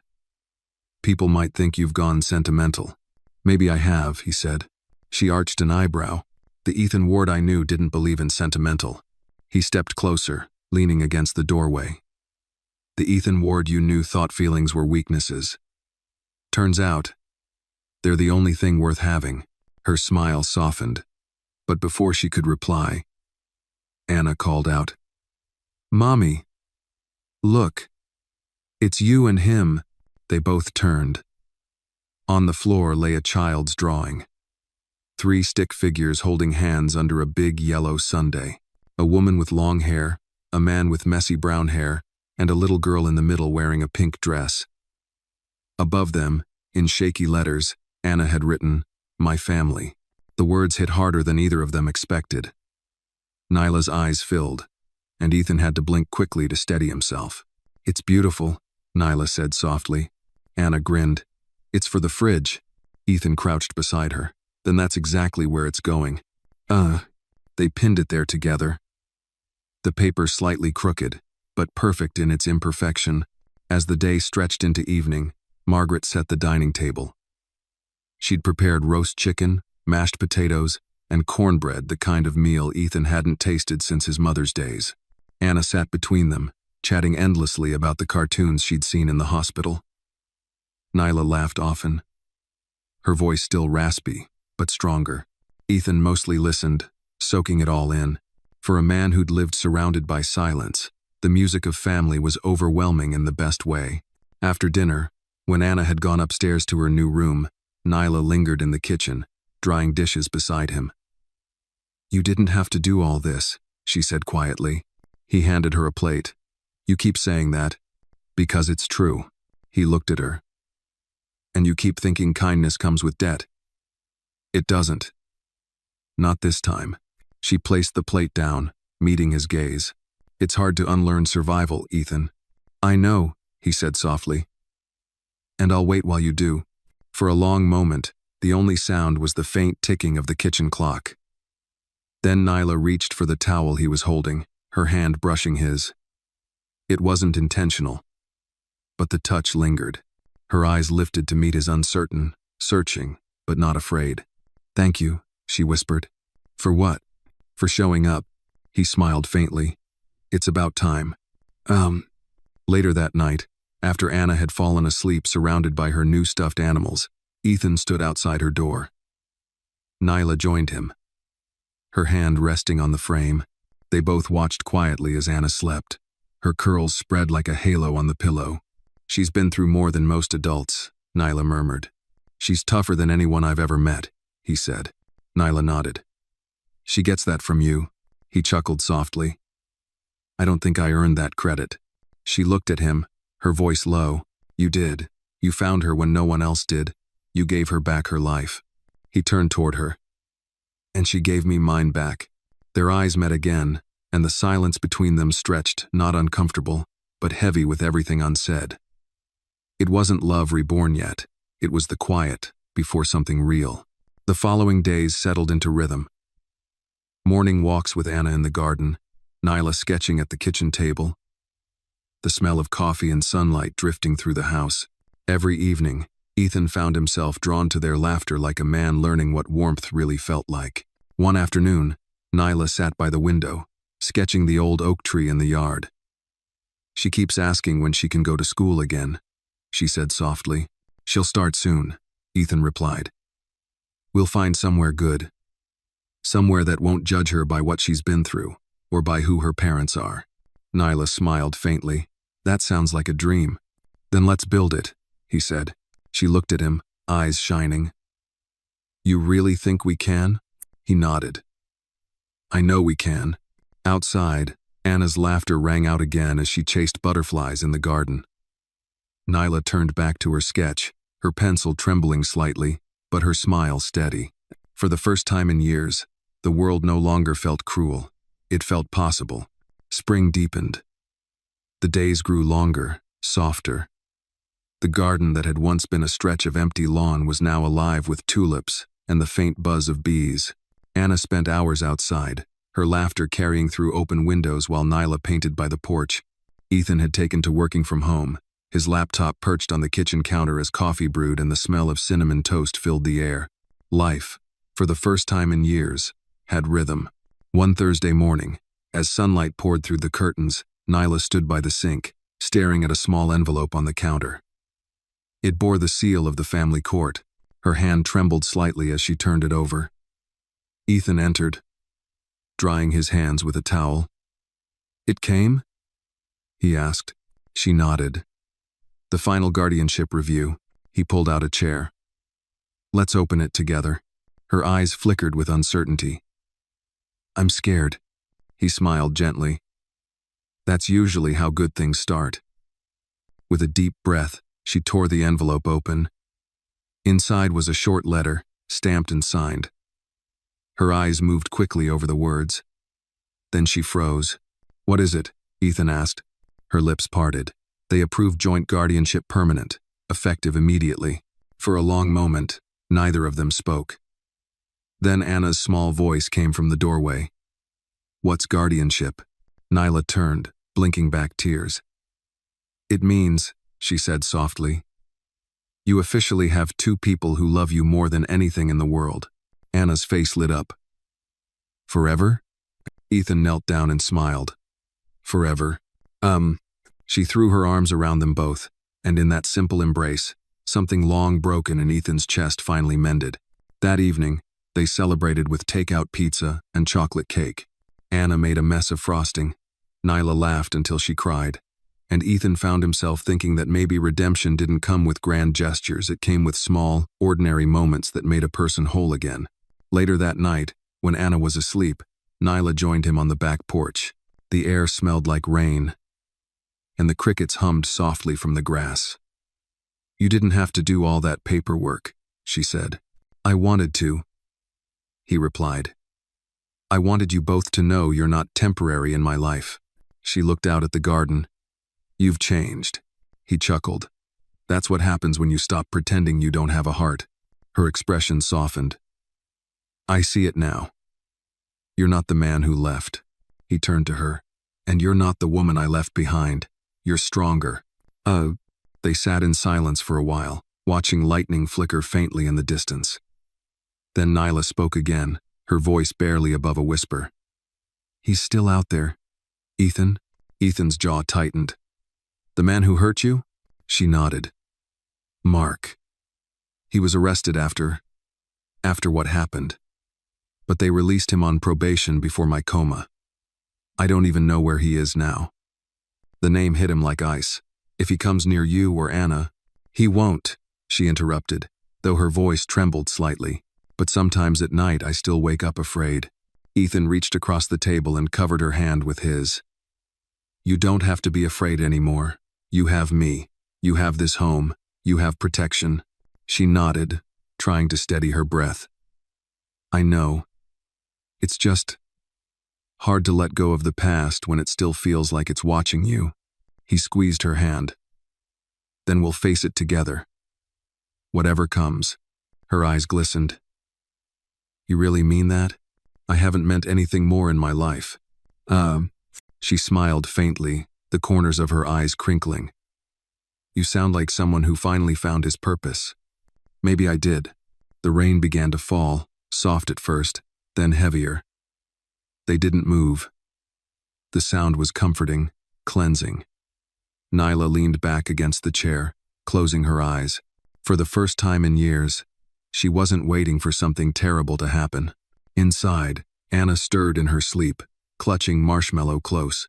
On the porch, two adults who had once been strangers to peace sat together in quiet safety. Bound not by circumstance, but by choice. When Nyla opened her eyes again, she said softly, You know, she draws us almost every day now. Every picture has the same thing, 3 people holding hands. Ethan smiled. Then I guess we'd better live up to the art. Nyla laughed quietly, the sound melting into the rhythm of the rain, and for a brief, perfect moment, the world felt exactly as it should, imperfect, fragile, but full of hope. A week later, the calm they had been living in began to tremble, the way air shifts before a coming storm. It started on a Saturday afternoon. The house smelled like lemon and sugar. Nyla had baked a pie for the first time since her coma. Anna sat on the counter, swinging her legs while licking whipped cream off a spoon. Ethan leaned against the doorway, sleeves rolled up, looking more at home than he ever had in his life. You know, Nyla said with a playful glance, you make a terrible kitchen assistant. I'm the moral support, Ethan said. Very important role. Uh-huh, she said, grinning. So important that you've eaten half the strawberries. He opened his mouth to reply, but the sudden knock at the door cut through their laughter. It wasn't the light, friendly knock of a neighbor. It was sharp, hard, deliberate. Anna froze, her spoon halfway to her mouth. Nyla's hand stilled on the counter. Ethan's instincts, honed by decades of boardroom pressure and buried guilt, immediately sharpened. Stay here, he said quietly. He moved toward the door. Through the glass pane, he saw a man tall, rough-looking, wearing a faded jacket. His hair was unkempt, his face shadowed with stubble. Something about the man's stillness made Ethan's pulse quicken. When he opened the door, the man smiled not warmly, but with a smirk that reeked of bitterness. Well, I'll be damned, he said. Didn't think I'd find her living in a palace. Ethan's jaw clenched. Who are you? Mark Reynolds, the man said, extending a hand he didn't expect Ethan to take. Nyla's husband. Ethan's stomach turned. His voice came out like steel. Ex-husband. Mark's grin widened. Guess that depends who you ask. Behind Ethan, Nyla's voice broke through, trembling but steady. Mark. You shouldn't be here. Mark's eyes flicked over Ethan's shoulder. There she is. Always running, huh, Nyla? You didn't even tell me you were awake. Or that you had yourself a new man. Ethan stepped between them, blocking the doorway. You need to leave. Now, Mark chuckled. You think you can talk to me like that in front of my wife? She's not your wife anymore, Ethan said flatly. And if you don't walk away right now, I'll make sure the police handle this. Mark's smirk faltered for a moment before twisting into anger. You think your money makes you a savior? You don't know her like I do. You don't know what she's capable of. Nyla's voice rose, shaking but fierce. What I'm capable of is surviving you. That stopped him cold. For a heartbeat. The room was silent except for the faint sound of Anna's frightened breathing from the kitchen. Ethan's tone dropped low. You heard her. Leave. Mark hesitated, his eyes dark and unsteady. Then he spat on the ground and stepped back. This isn't over, he muttered. You can't keep her from me forever. As soon as the door closed, Ethan locked it and turned toward Nyla. Her hands were shaking. He can't. He can't take her, Ethan. He has no right. He won't, Ethan said firmly, placing a hand on her shoulder. I'll make sure of it. Anna peeked from behind the wall, clutching Marshmallow tightly. Mommy, who was that man? Nyla swallowed hard, kneeling down. Just someone from the past, sweetheart. But he's gone now. And you're safe. Ethan knelt beside them. Nothing's going to happen to either of you, he said softly. That night, the house felt different. The laughter that had filled its corners was replaced by a quiet tension. Nyla double-checked every lock, every window. Anna refused to sleep alone, so Ethan stayed downstairs, keeping watch. Around midnight, Nyla came down, wrapped in a blanket. She stood by the sofa, her face pale in the lamplight. You don't have to stay up, she whispered. He looked up at her, exhaustion shadowing his eyes. I'm not taking chances. She sat beside him, pulling the blanket tighter. I thought he was gone for good. I thought. She stopped, her voice cracking. He used to say I'd never get away. You did, Ethan said quietly. And if he comes back, he'll find out you're not alone anymore. Oh, tears welled in her eyes, but this time, she didn't turn away. She leaned against him, the weight of her fear pressing into his chest. He wrapped an arm around her gently, grounding her with steady warmth. I hate that he can still do this, she whispered. That one knock can take me back years. Ethan's voice was low but certain. He can't control what happens next. Not anymore. They sat in silence, the rain starting to fall softly against the windows again. It was strange how storms had come to mark the turning points in their story the night he found Anna. The night Nyla woke. And now this. After a long while, Nyla murmured. You really think we can build something new after all that? Ethan looked down at her, her head resting on his shoulder. We already are. Outside, thunder rolled in the distance, deep and patient.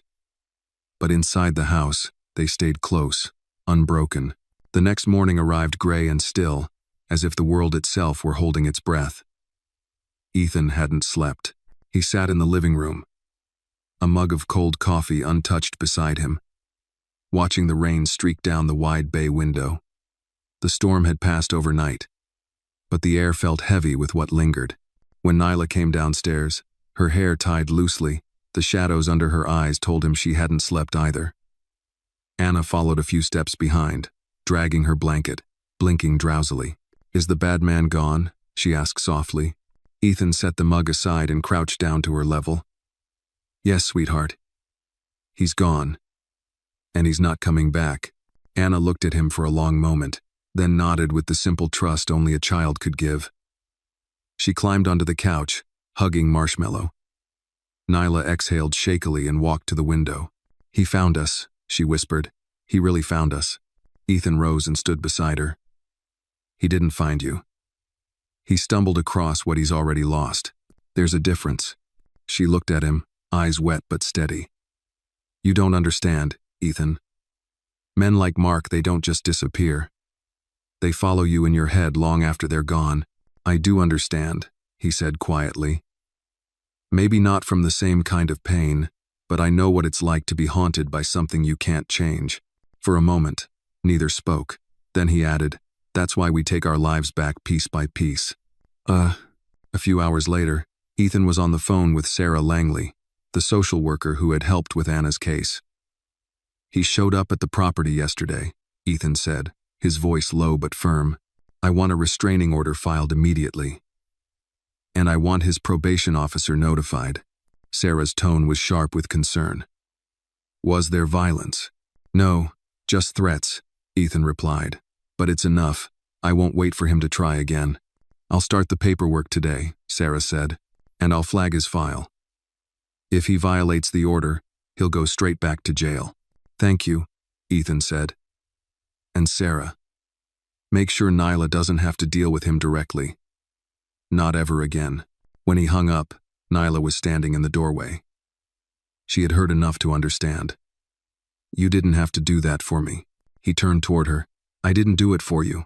I did it with you, because that's what family does. She looked down, a tear slipping free.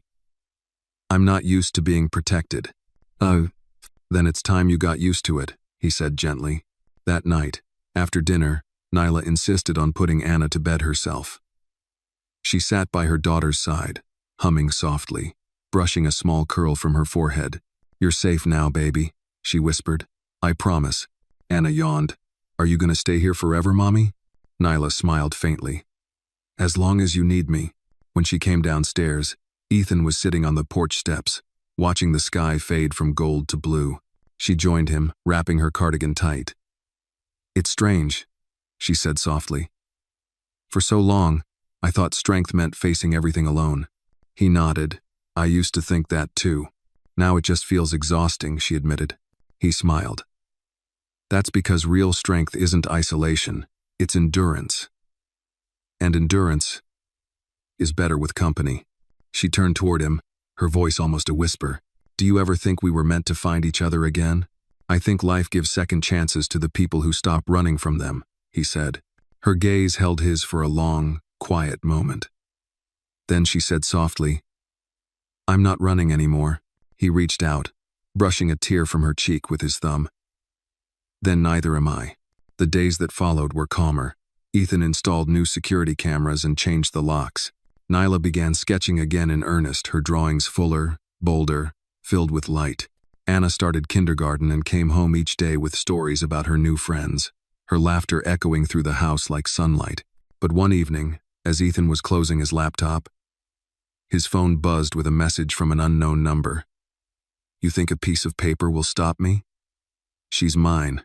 He froze, the blood draining from his face. He stepped outside, scanning the darkened yard. The wind moved the trees, but the world was otherwise still. Then, faintly, at the edge of the property, he thought he saw the shape of a man standing near the fence, motionless. Watching, he took a step forward, but by the time he reached the end of the walkway, the figure was gone. When he came back inside, Nyla was standing in the doorway, sensing the tension in his shoulders. What is it? Nothing, he said after a moment. Just a feeling. Her eyes narrowed slightly, reading what he didn't say. You saw him, didn't you? Ethan hesitated, then nodded once. Maybe, I don't know. Nyla's face paled. Ethan, he stepped closer, placing a steady hand on her arm. Listen to me, he doesn't scare me. And he's not going to touch either of you. I'll call the police again. We'll handle this the right way. She stared up at him, her voice shaking. I can't lose her again. I can't lose you. You won't, he said firmly. Outside, thunder rumbled in the distance again, low and uncertain. The storm was coming back. But this time, Ethan was ready for it. The storm broke that night. It started with a gust of wind that rattled the windows, then a steady drumming of rain against the glass. The house, once warm and calm, now seemed to hold its breath. Ethan stood by the window in his study, staring out into the darkness beyond the yard lights. He couldn't shake the feeling that someone was out there, watching. Behind him, Nyla appeared quietly, wearing one of his sweaters, her bare feet silent on the hardwood. You haven't slept in days, she said softly. He didn't look away from the glass. Neither have you. I keep dreaming about him, she admitted. Standing at the door, waiting for me to open it. Ethan turned to her, his expression steady but his voice low. He's not getting near this house again. Are you sure? She whispered. Because I've spent years thinking I was safe, and then... He crossed the room before she could finish and took her hands in his. I'm sure, he said, firmly enough that she stopped trembling. We've got security, cameras, alarms, and police on standby. But more than that, you've got me. Something in his tone silenced her fear, at least for a while. She nodded, breathing slowly until her shoulders eased. I hate this, she said finally. I hate that after everything, he still has power. I hate that he can still make me feel small. Ethan's grip tightened just slightly. Then let's take it back. Every bit of it. How? By living, he said simply. By not letting him dictate who you get to be anymore. Nyla stared at him, her eyes filling. You make it sound so easy. It's not, he said quietly. But it's the only way forward. They stood there for a moment. Thunder rolling softly above them. Until a sudden, sharp sound split the silence, a faint metallic clang from outside. Ethan froze. Stay here, he said. Nyla caught his arm. Ethan, I mean it, don't move. He grabbed the flashlight from the desk drawer and stepped into the hallway. The lights flickered once as wind howled against the roof. Through the kitchen, he moved toward the back door. Careful, deliberate. The sound came again, a scrape, metal against metal. He switched on the porch light. At first, he saw nothing but rain streaming off the roof. Then, just beyond the fence line, a dark shape moved. A man. Ethan's heart pounded. Hey, he shouted, stepping into the rain. The figure froze for half a second, then bolted into the trees. Ethan ran after him, his shoes splashing through puddles, the cold biting through his shirt. Stop, he yelled. Mark! The man didn't turn. He slipped between the trees, disappearing into the dark woods beyond the property. Ethan stopped at the edge of the clearing, chest heaving, soaked to the bone. He could still hear footsteps fading, swallowed by the rain. When he returned to the house, Nyla was standing by the open door, trembling. It was him, wasn't it? Ethan nodded. He was trying to get through the gate. Her hand flew to her mouth. Oh my God. I've called the sheriff, he said, holding up his phone. They'll patrol the area tonight, but I want you and Anna to stay upstairs. Doors locked. No arguments. Nyla looked at him, voice breaking. What about you? I'll be right here. She wanted to protest, but the look in his eyes stopped her. It wasn't anger, it was resolve. He wasn't just protecting them. He was reclaiming the years he'd wasted running from everything that mattered. The sheriff's car arrived 20 minutes later. Ethan spoke with them on the porch, giving a description, showing the message on his phone. One of the deputies nodded grimly. We've had reports of him near the industrial district. He's been unstable. You did the right thing calling us. After they left, Ethan locked the door and went upstairs. Nyla was sitting at the edge of Anna's bed, watching her sleep. She looked up when he entered, her eyes rimmed red. They'll find him, he said quietly. She nodded. And when they do? Ethan hesitated. Then we'll press charges again. And this time, I'll make sure he doesn't get the chance to walk away. Nyla studied him. You'd do that for us? For you, he said. For her. For the life we're building. She looked down, emotion trembling in her voice. I don't know what I did to deserve this. He smiled softly. You survived. That's what you did. The storm outside began to ease. The thunder rolled farther away, leaving only the sound of rain against the windows. Nyla stood, crossing the small space between them. You've changed everything, Ethan, she whispered. And not just my life. He looked at her for a long moment. You've changed mine too. They stayed there in silence, Anna's soft breathing between them, the faint pulse of lightning through the window casting fleeting light on their faces. That night, Ethan didn't go back to his own room. He sat awake in the chair by the window until the first pale line of dawn crept across the floor. Outside, the world was wet and still. The storm had passed, but something inside him had shifted, something fierce, protective, and unyielding. For the first time, Ethan understood that protecting them wasn't just about keeping danger away. It was about standing still when fear came knocking. Morning came slow and gray, the sky still bruised from the storm. Ethan sat at the kitchen table with a cup of black coffee, its steam curling upward like the last trace of warmth from a long night. His clothes were still damp from chasing Mark through the rain, but he hadn't cared enough to change. The house was quiet, except for the creak of the old beams settling back into peace.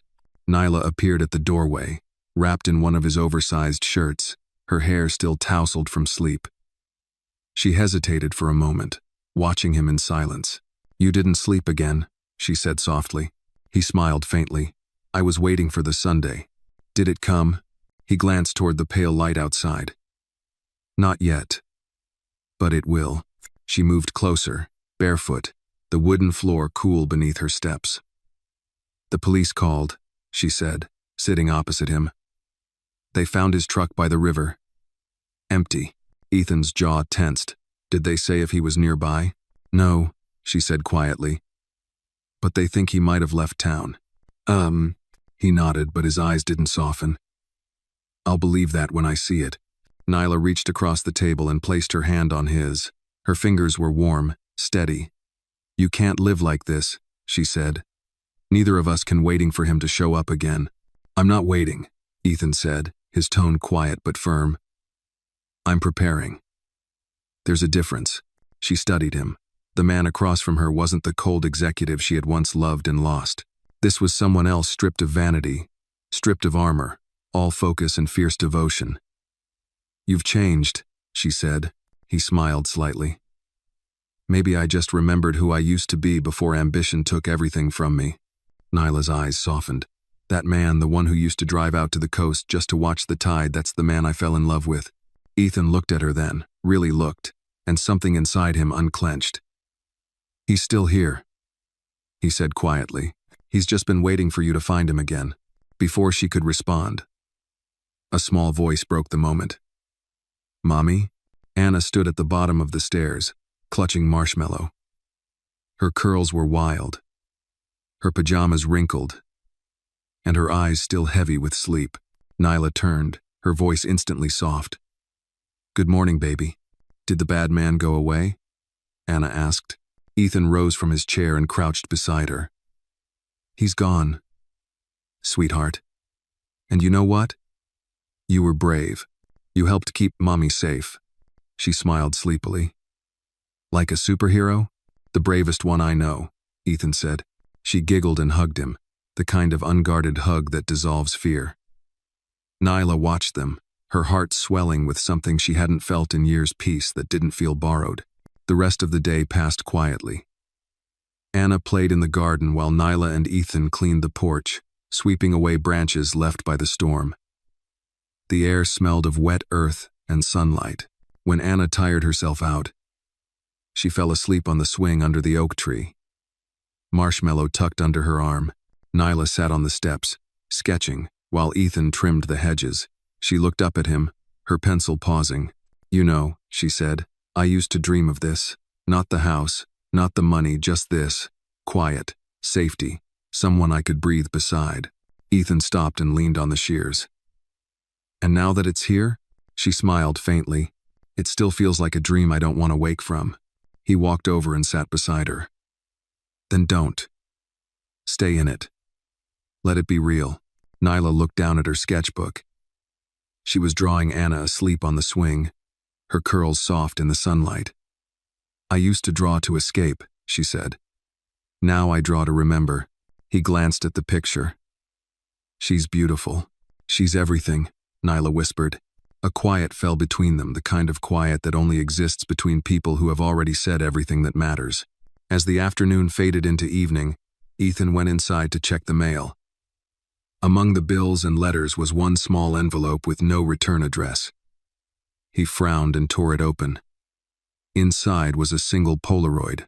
It showed the front of their house, taken from the street. His pulse froze. The picture was recent. Yesterday's storm clouds were still visible above the roof. Scrawled on the bottom in black ink were 3 words, "See you soon." He felt his stomach twist, his heart hammering. He turned toward the window. Outside, Nyla was laughing softly as she brushed a leaf from Anna's hair. The sight of them so peaceful, so unaware, made the photo feel like a knife pressed against his ribs. He folded it quickly, tucking it into his jacket pocket. Not now. Not yet. That night, as Nyla tucked Anna into bed, Ethan stood outside on the porch again, staring into the dark. His mind churned. The police couldn't protect them forever. He knew that. And if Mark was back in town, he wasn't going to wait for him to strike first. When Nyla came out to join him, she saw the tightness in his jaw. What's wrong? She asked. He hesitated, then shook his head. Just thinking. About him? He didn't answer. Nyla touched his arm.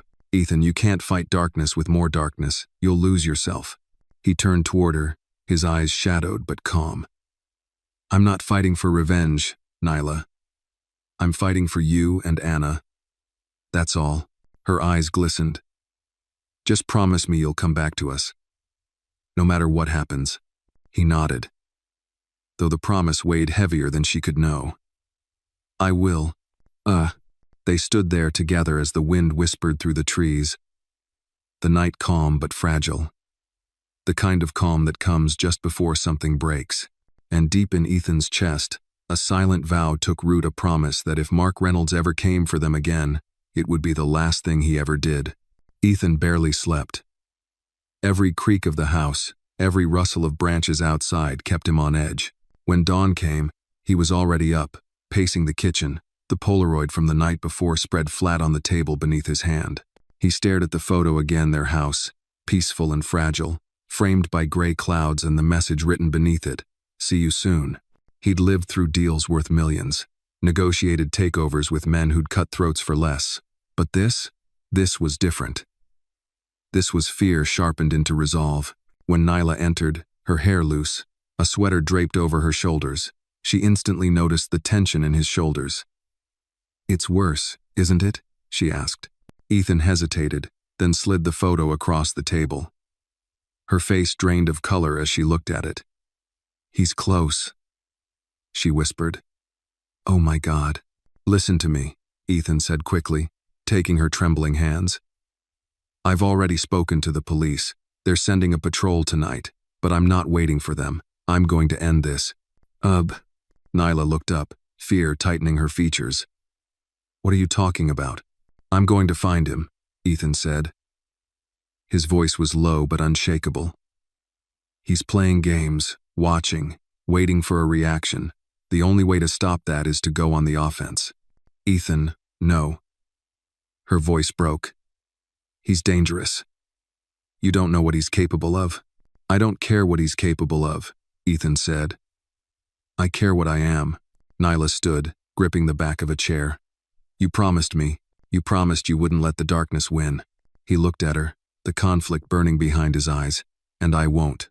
But I can't let him come near you or Anna again. Then we go to the police together," she pleaded. "We tell them everything." He hesitated, then nodded slowly. "Fine. But if they don't act fast enough, then we still do this right," she said firmly. "For Anna, no more violence, no more running." Her voice, soft but certain, grounded him. He breathed out and nodded. "Okay, together." By late afternoon, the police arrived to install a temporary surveillance camera at the front gate. They promised to increase patrols and advised them not to leave the property for a few days.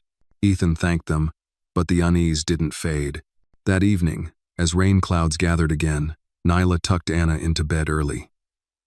The little girl sensed the unease in the house but didn't understand it. "Mommy," she whispered, "why do you keep looking at the window?"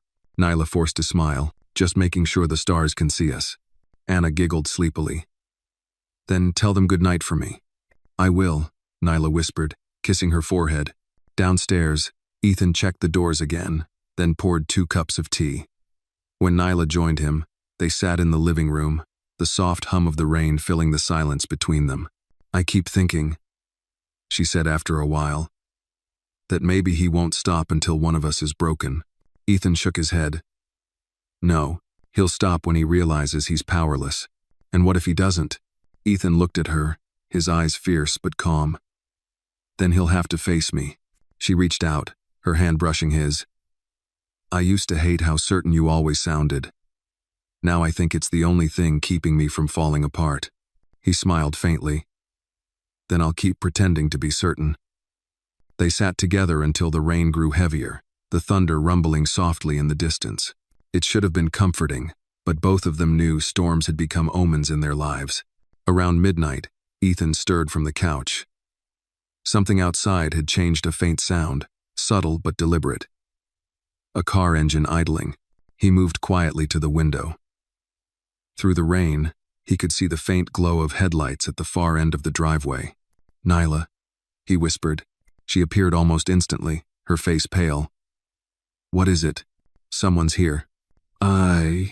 He reached for the phone. But before he could dial, the sound of shattering glass cut through the air. The back window, the one by the kitchen, had exploded inward. "Get Anna," Ethan said sharply. "Go upstairs. Lock the door." "Ethan, go." She ran, her bare feet silent on the stairs, while Ethan grabbed the nearest thing he could find, a fireplace poker. The rain blew cold through the shattered window, and the house smelled suddenly of iron and wind. Then came a voice from the darkness outside. Low. Familiar. Mocking. "You can't hide her forever, Ward." Ethan stepped into the kitchen, gripping the poker tightly. "You step 1 foot in this house, and it's over," Mark laughed. "Over? You think you can buy safety? You think she's yours now? She was mine long before you ever showed up." "You hurt her," Ethan said. His voice shook, not with fear, but rage. "You hurt that little girl. You don't get to call yourself anything but a coward." Ugh. Lightning flashed outside, illuminating Mark's face for a split second, rain-soaked, twisted with fury, eyes wild. "She's my wife," Mark spat. "And my daughter." "She's neither," Ethan said. "Not anymore." Mark lunged. The two men crashed into the counter, the sound of breaking dishes and thunder filling the air. The poker clanged across the floor as they struggled, each blow desperate and brutal. Ethan's shoulder hit the wall, pain flaring down his arm. Mark swung wildly, shouting incoherently, his fury fueled by years of control slipping through his fingers. Ethan ducked the next punch and slammed his fist into Mark's jaw. The man staggered, blood mixing with rainwater. "Walk away," Ethan said, his voice a growl. "You don't win this time." Mark spat on the floor. "You think you're saving her? You're just stealing what's mine." Before Ethan could respond, flashing red and blue lights washed across the walls. The sound of sirens grew louder, closer. Mark froze for a moment, then turned and bolted toward the back door. Ethan stumbled after him, shouting, "Stop!" But by the time he reached the yard, Mark was already gone into the woods. The police arrived seconds later. Nyla rushed down the stairs, clutching Anna, her face pale with fear. "Is he gone?" she asked. Ethan nodded, catching his breath. "For now," the officer in charge spoke quickly. "We'll track him. You're under police protection now until we locate him." Nyla's hands trembled as she gripped Ethan's arm. "He would have killed you." Ethan turned to her, his face pale but resolute. "He tried to destroy what he couldn't control. But he's not taking this from us." The rain fell harder, washing the blood and glass from the porch, leaving only the hum of sirens and the quiet, ragged sound of 3 people breathing alive, together, unbroken. The final chapter began with silence, the kind of silence that follows chaos, heavy but merciful. By morning, the police cars were gone, leaving the driveway damp and littered with footprints. The shattered glass from the kitchen window had been swept into neat piles, and the first light of dawn crept across the house like forgiveness. Ethan stood outside on the porch, his arm bandaged where Mark's knife had grazed him. He hadn't slept, but he didn't feel tired. The air smelled like rain and wet soil, and for the first time in months, the fear in his chest had settled into something else: clarity. Nyla came out quietly, a blanket around her shoulders. Her eyes were swollen from crying, but her voice was steady. "The police called. They caught him." Ethan turned to her, the words sinking in. "Where?" "By the river," she said softly. "He tried to steal a car. He's in custody." For a long moment, Ethan didn't speak. Then he exhaled slowly, as if releasing years of tension. "It's over," he said. Nyla nodded. "It's over." They stood side by side, watching the sun rise over the wet fields beyond the trees. The light turned everything gold: the grass, the puddles, the faint mist rising from the earth. It was the same kind of morning he'd driven through months ago when he'd first found a little girl freezing on a lonely street. Now, everything had come full circle. Anna appeared at the doorway, rubbing her eyes, her voice small but bright. "Mommy, is it morning already?" Nyla smiled faintly. "It is, baby." A brand new morning. Anna stepped out, still barefoot, holding Marshmallow close. She looked up at Ethan. "Is the scary man gone?" Ethan knelt in front of her. "Yes, sweetheart. He's gone for good." Did you make him go away? She asked. He smiled. We all did. Together. Anna seemed satisfied with that answer. She hugged him tightly, and when he stood, she slipped her tiny hand into his. Can we have pancakes now? Nyla laughed, a sound that seemed to carry all the relief and tenderness she'd been holding back for years. Yes, she said. We can have pancakes. Inside, the house smelled of coffee, butter, and syrup. Margaret had come early, fussing over Ethan's bandage and insisting on cooking. Anna sat at the table, swinging her legs, humming as she drew with her crayons. Nyla leaned against the counter, watching Ethan flip pancakes, one hand still clumsy from the bandage. You're going to ruin them, she teased. He grinned. That's the risk of heroism. She smiled, shaking her head. You're impossible. Persistent, he corrected, sliding a golden pancake onto her plate. She looked at him, her voice softening. You saved us. He paused, spatula in hand. No. You saved yourself, Nyla. You walked through hell and came out stronger. I just showed up when you needed someone to walk beside you. Her eyes glistened. Then I'm glad you showed up. After breakfast, they went outside. The storm had passed completely, leaving the world washed clean. Anna chased a butterfly across the yard, her laughter bright against the quiet hum of the morning. Nyla stood under the oak tree, sketchbook in hand, her pencil moving slowly, lovingly. When she finished, she handed the page to Ethan. He looked down and felt his throat tighten. It was a drawing of the three of them, Nyla, Anna, and himself standing beneath the same oak tree, their hands linked. Above them, in careful, deliberate letters, Nyla had written, Home. He swallowed hard. It's perfect. She smiled. So is this. They stood in silence, watching Anna spin in the sunlight, her small orange dress twirling like a flame. The wind carried her laughter across the yard, and for the first time in a long time, neither of them feared what tomorrow would bring. Later that evening, as the sun dipped low and fireflies began to glow in the garden, Nyla found Ethan sitting on the porch steps, his notebook open on his lap, the same one he'd kept since the hospital. Still writing? She asked softly. He smiled. Just finishing. She sat beside him, resting her head on his shoulder. What's this one about? About redemption, he said. And about how sometimes, the people we save end up saving us right back. She looked up at him, her voice quiet. And how does it end? He turned the page toward her. The last line read, Love didn't return as a storm. It came quietly, in the warmth of small hands and second chances. Her eyes filled with tears, but she was smiling. That's beautiful. It's true, he said simply. They sat there until the last light faded, the world around them dim and peaceful. Inside, Anna's drawings covered the refrigerator, each one a testament to survival, hope, and family. When Nyla finally rose to go inside, she paused and looked back at him. Ethan? Yeah? Thank you, for finding her, for finding me. He stood and crossed the space between them. You were never lost, Nyla. You were just waiting to be seen. She reached up and kissed him. Soft and certain, not desperate, not broken, but whole. The kind of kiss that marked not a beginning or an end, but a continuation. As they pulled apart, Anna's sleepy voice called from inside. Mommy, Daddy, the stars are out. They both laughed, the word Daddy lingering in the air like a promise neither had expected but both had earned.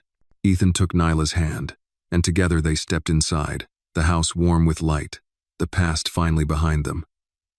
Outside, the stars shimmered above the quiet home where love had finally learned to stay.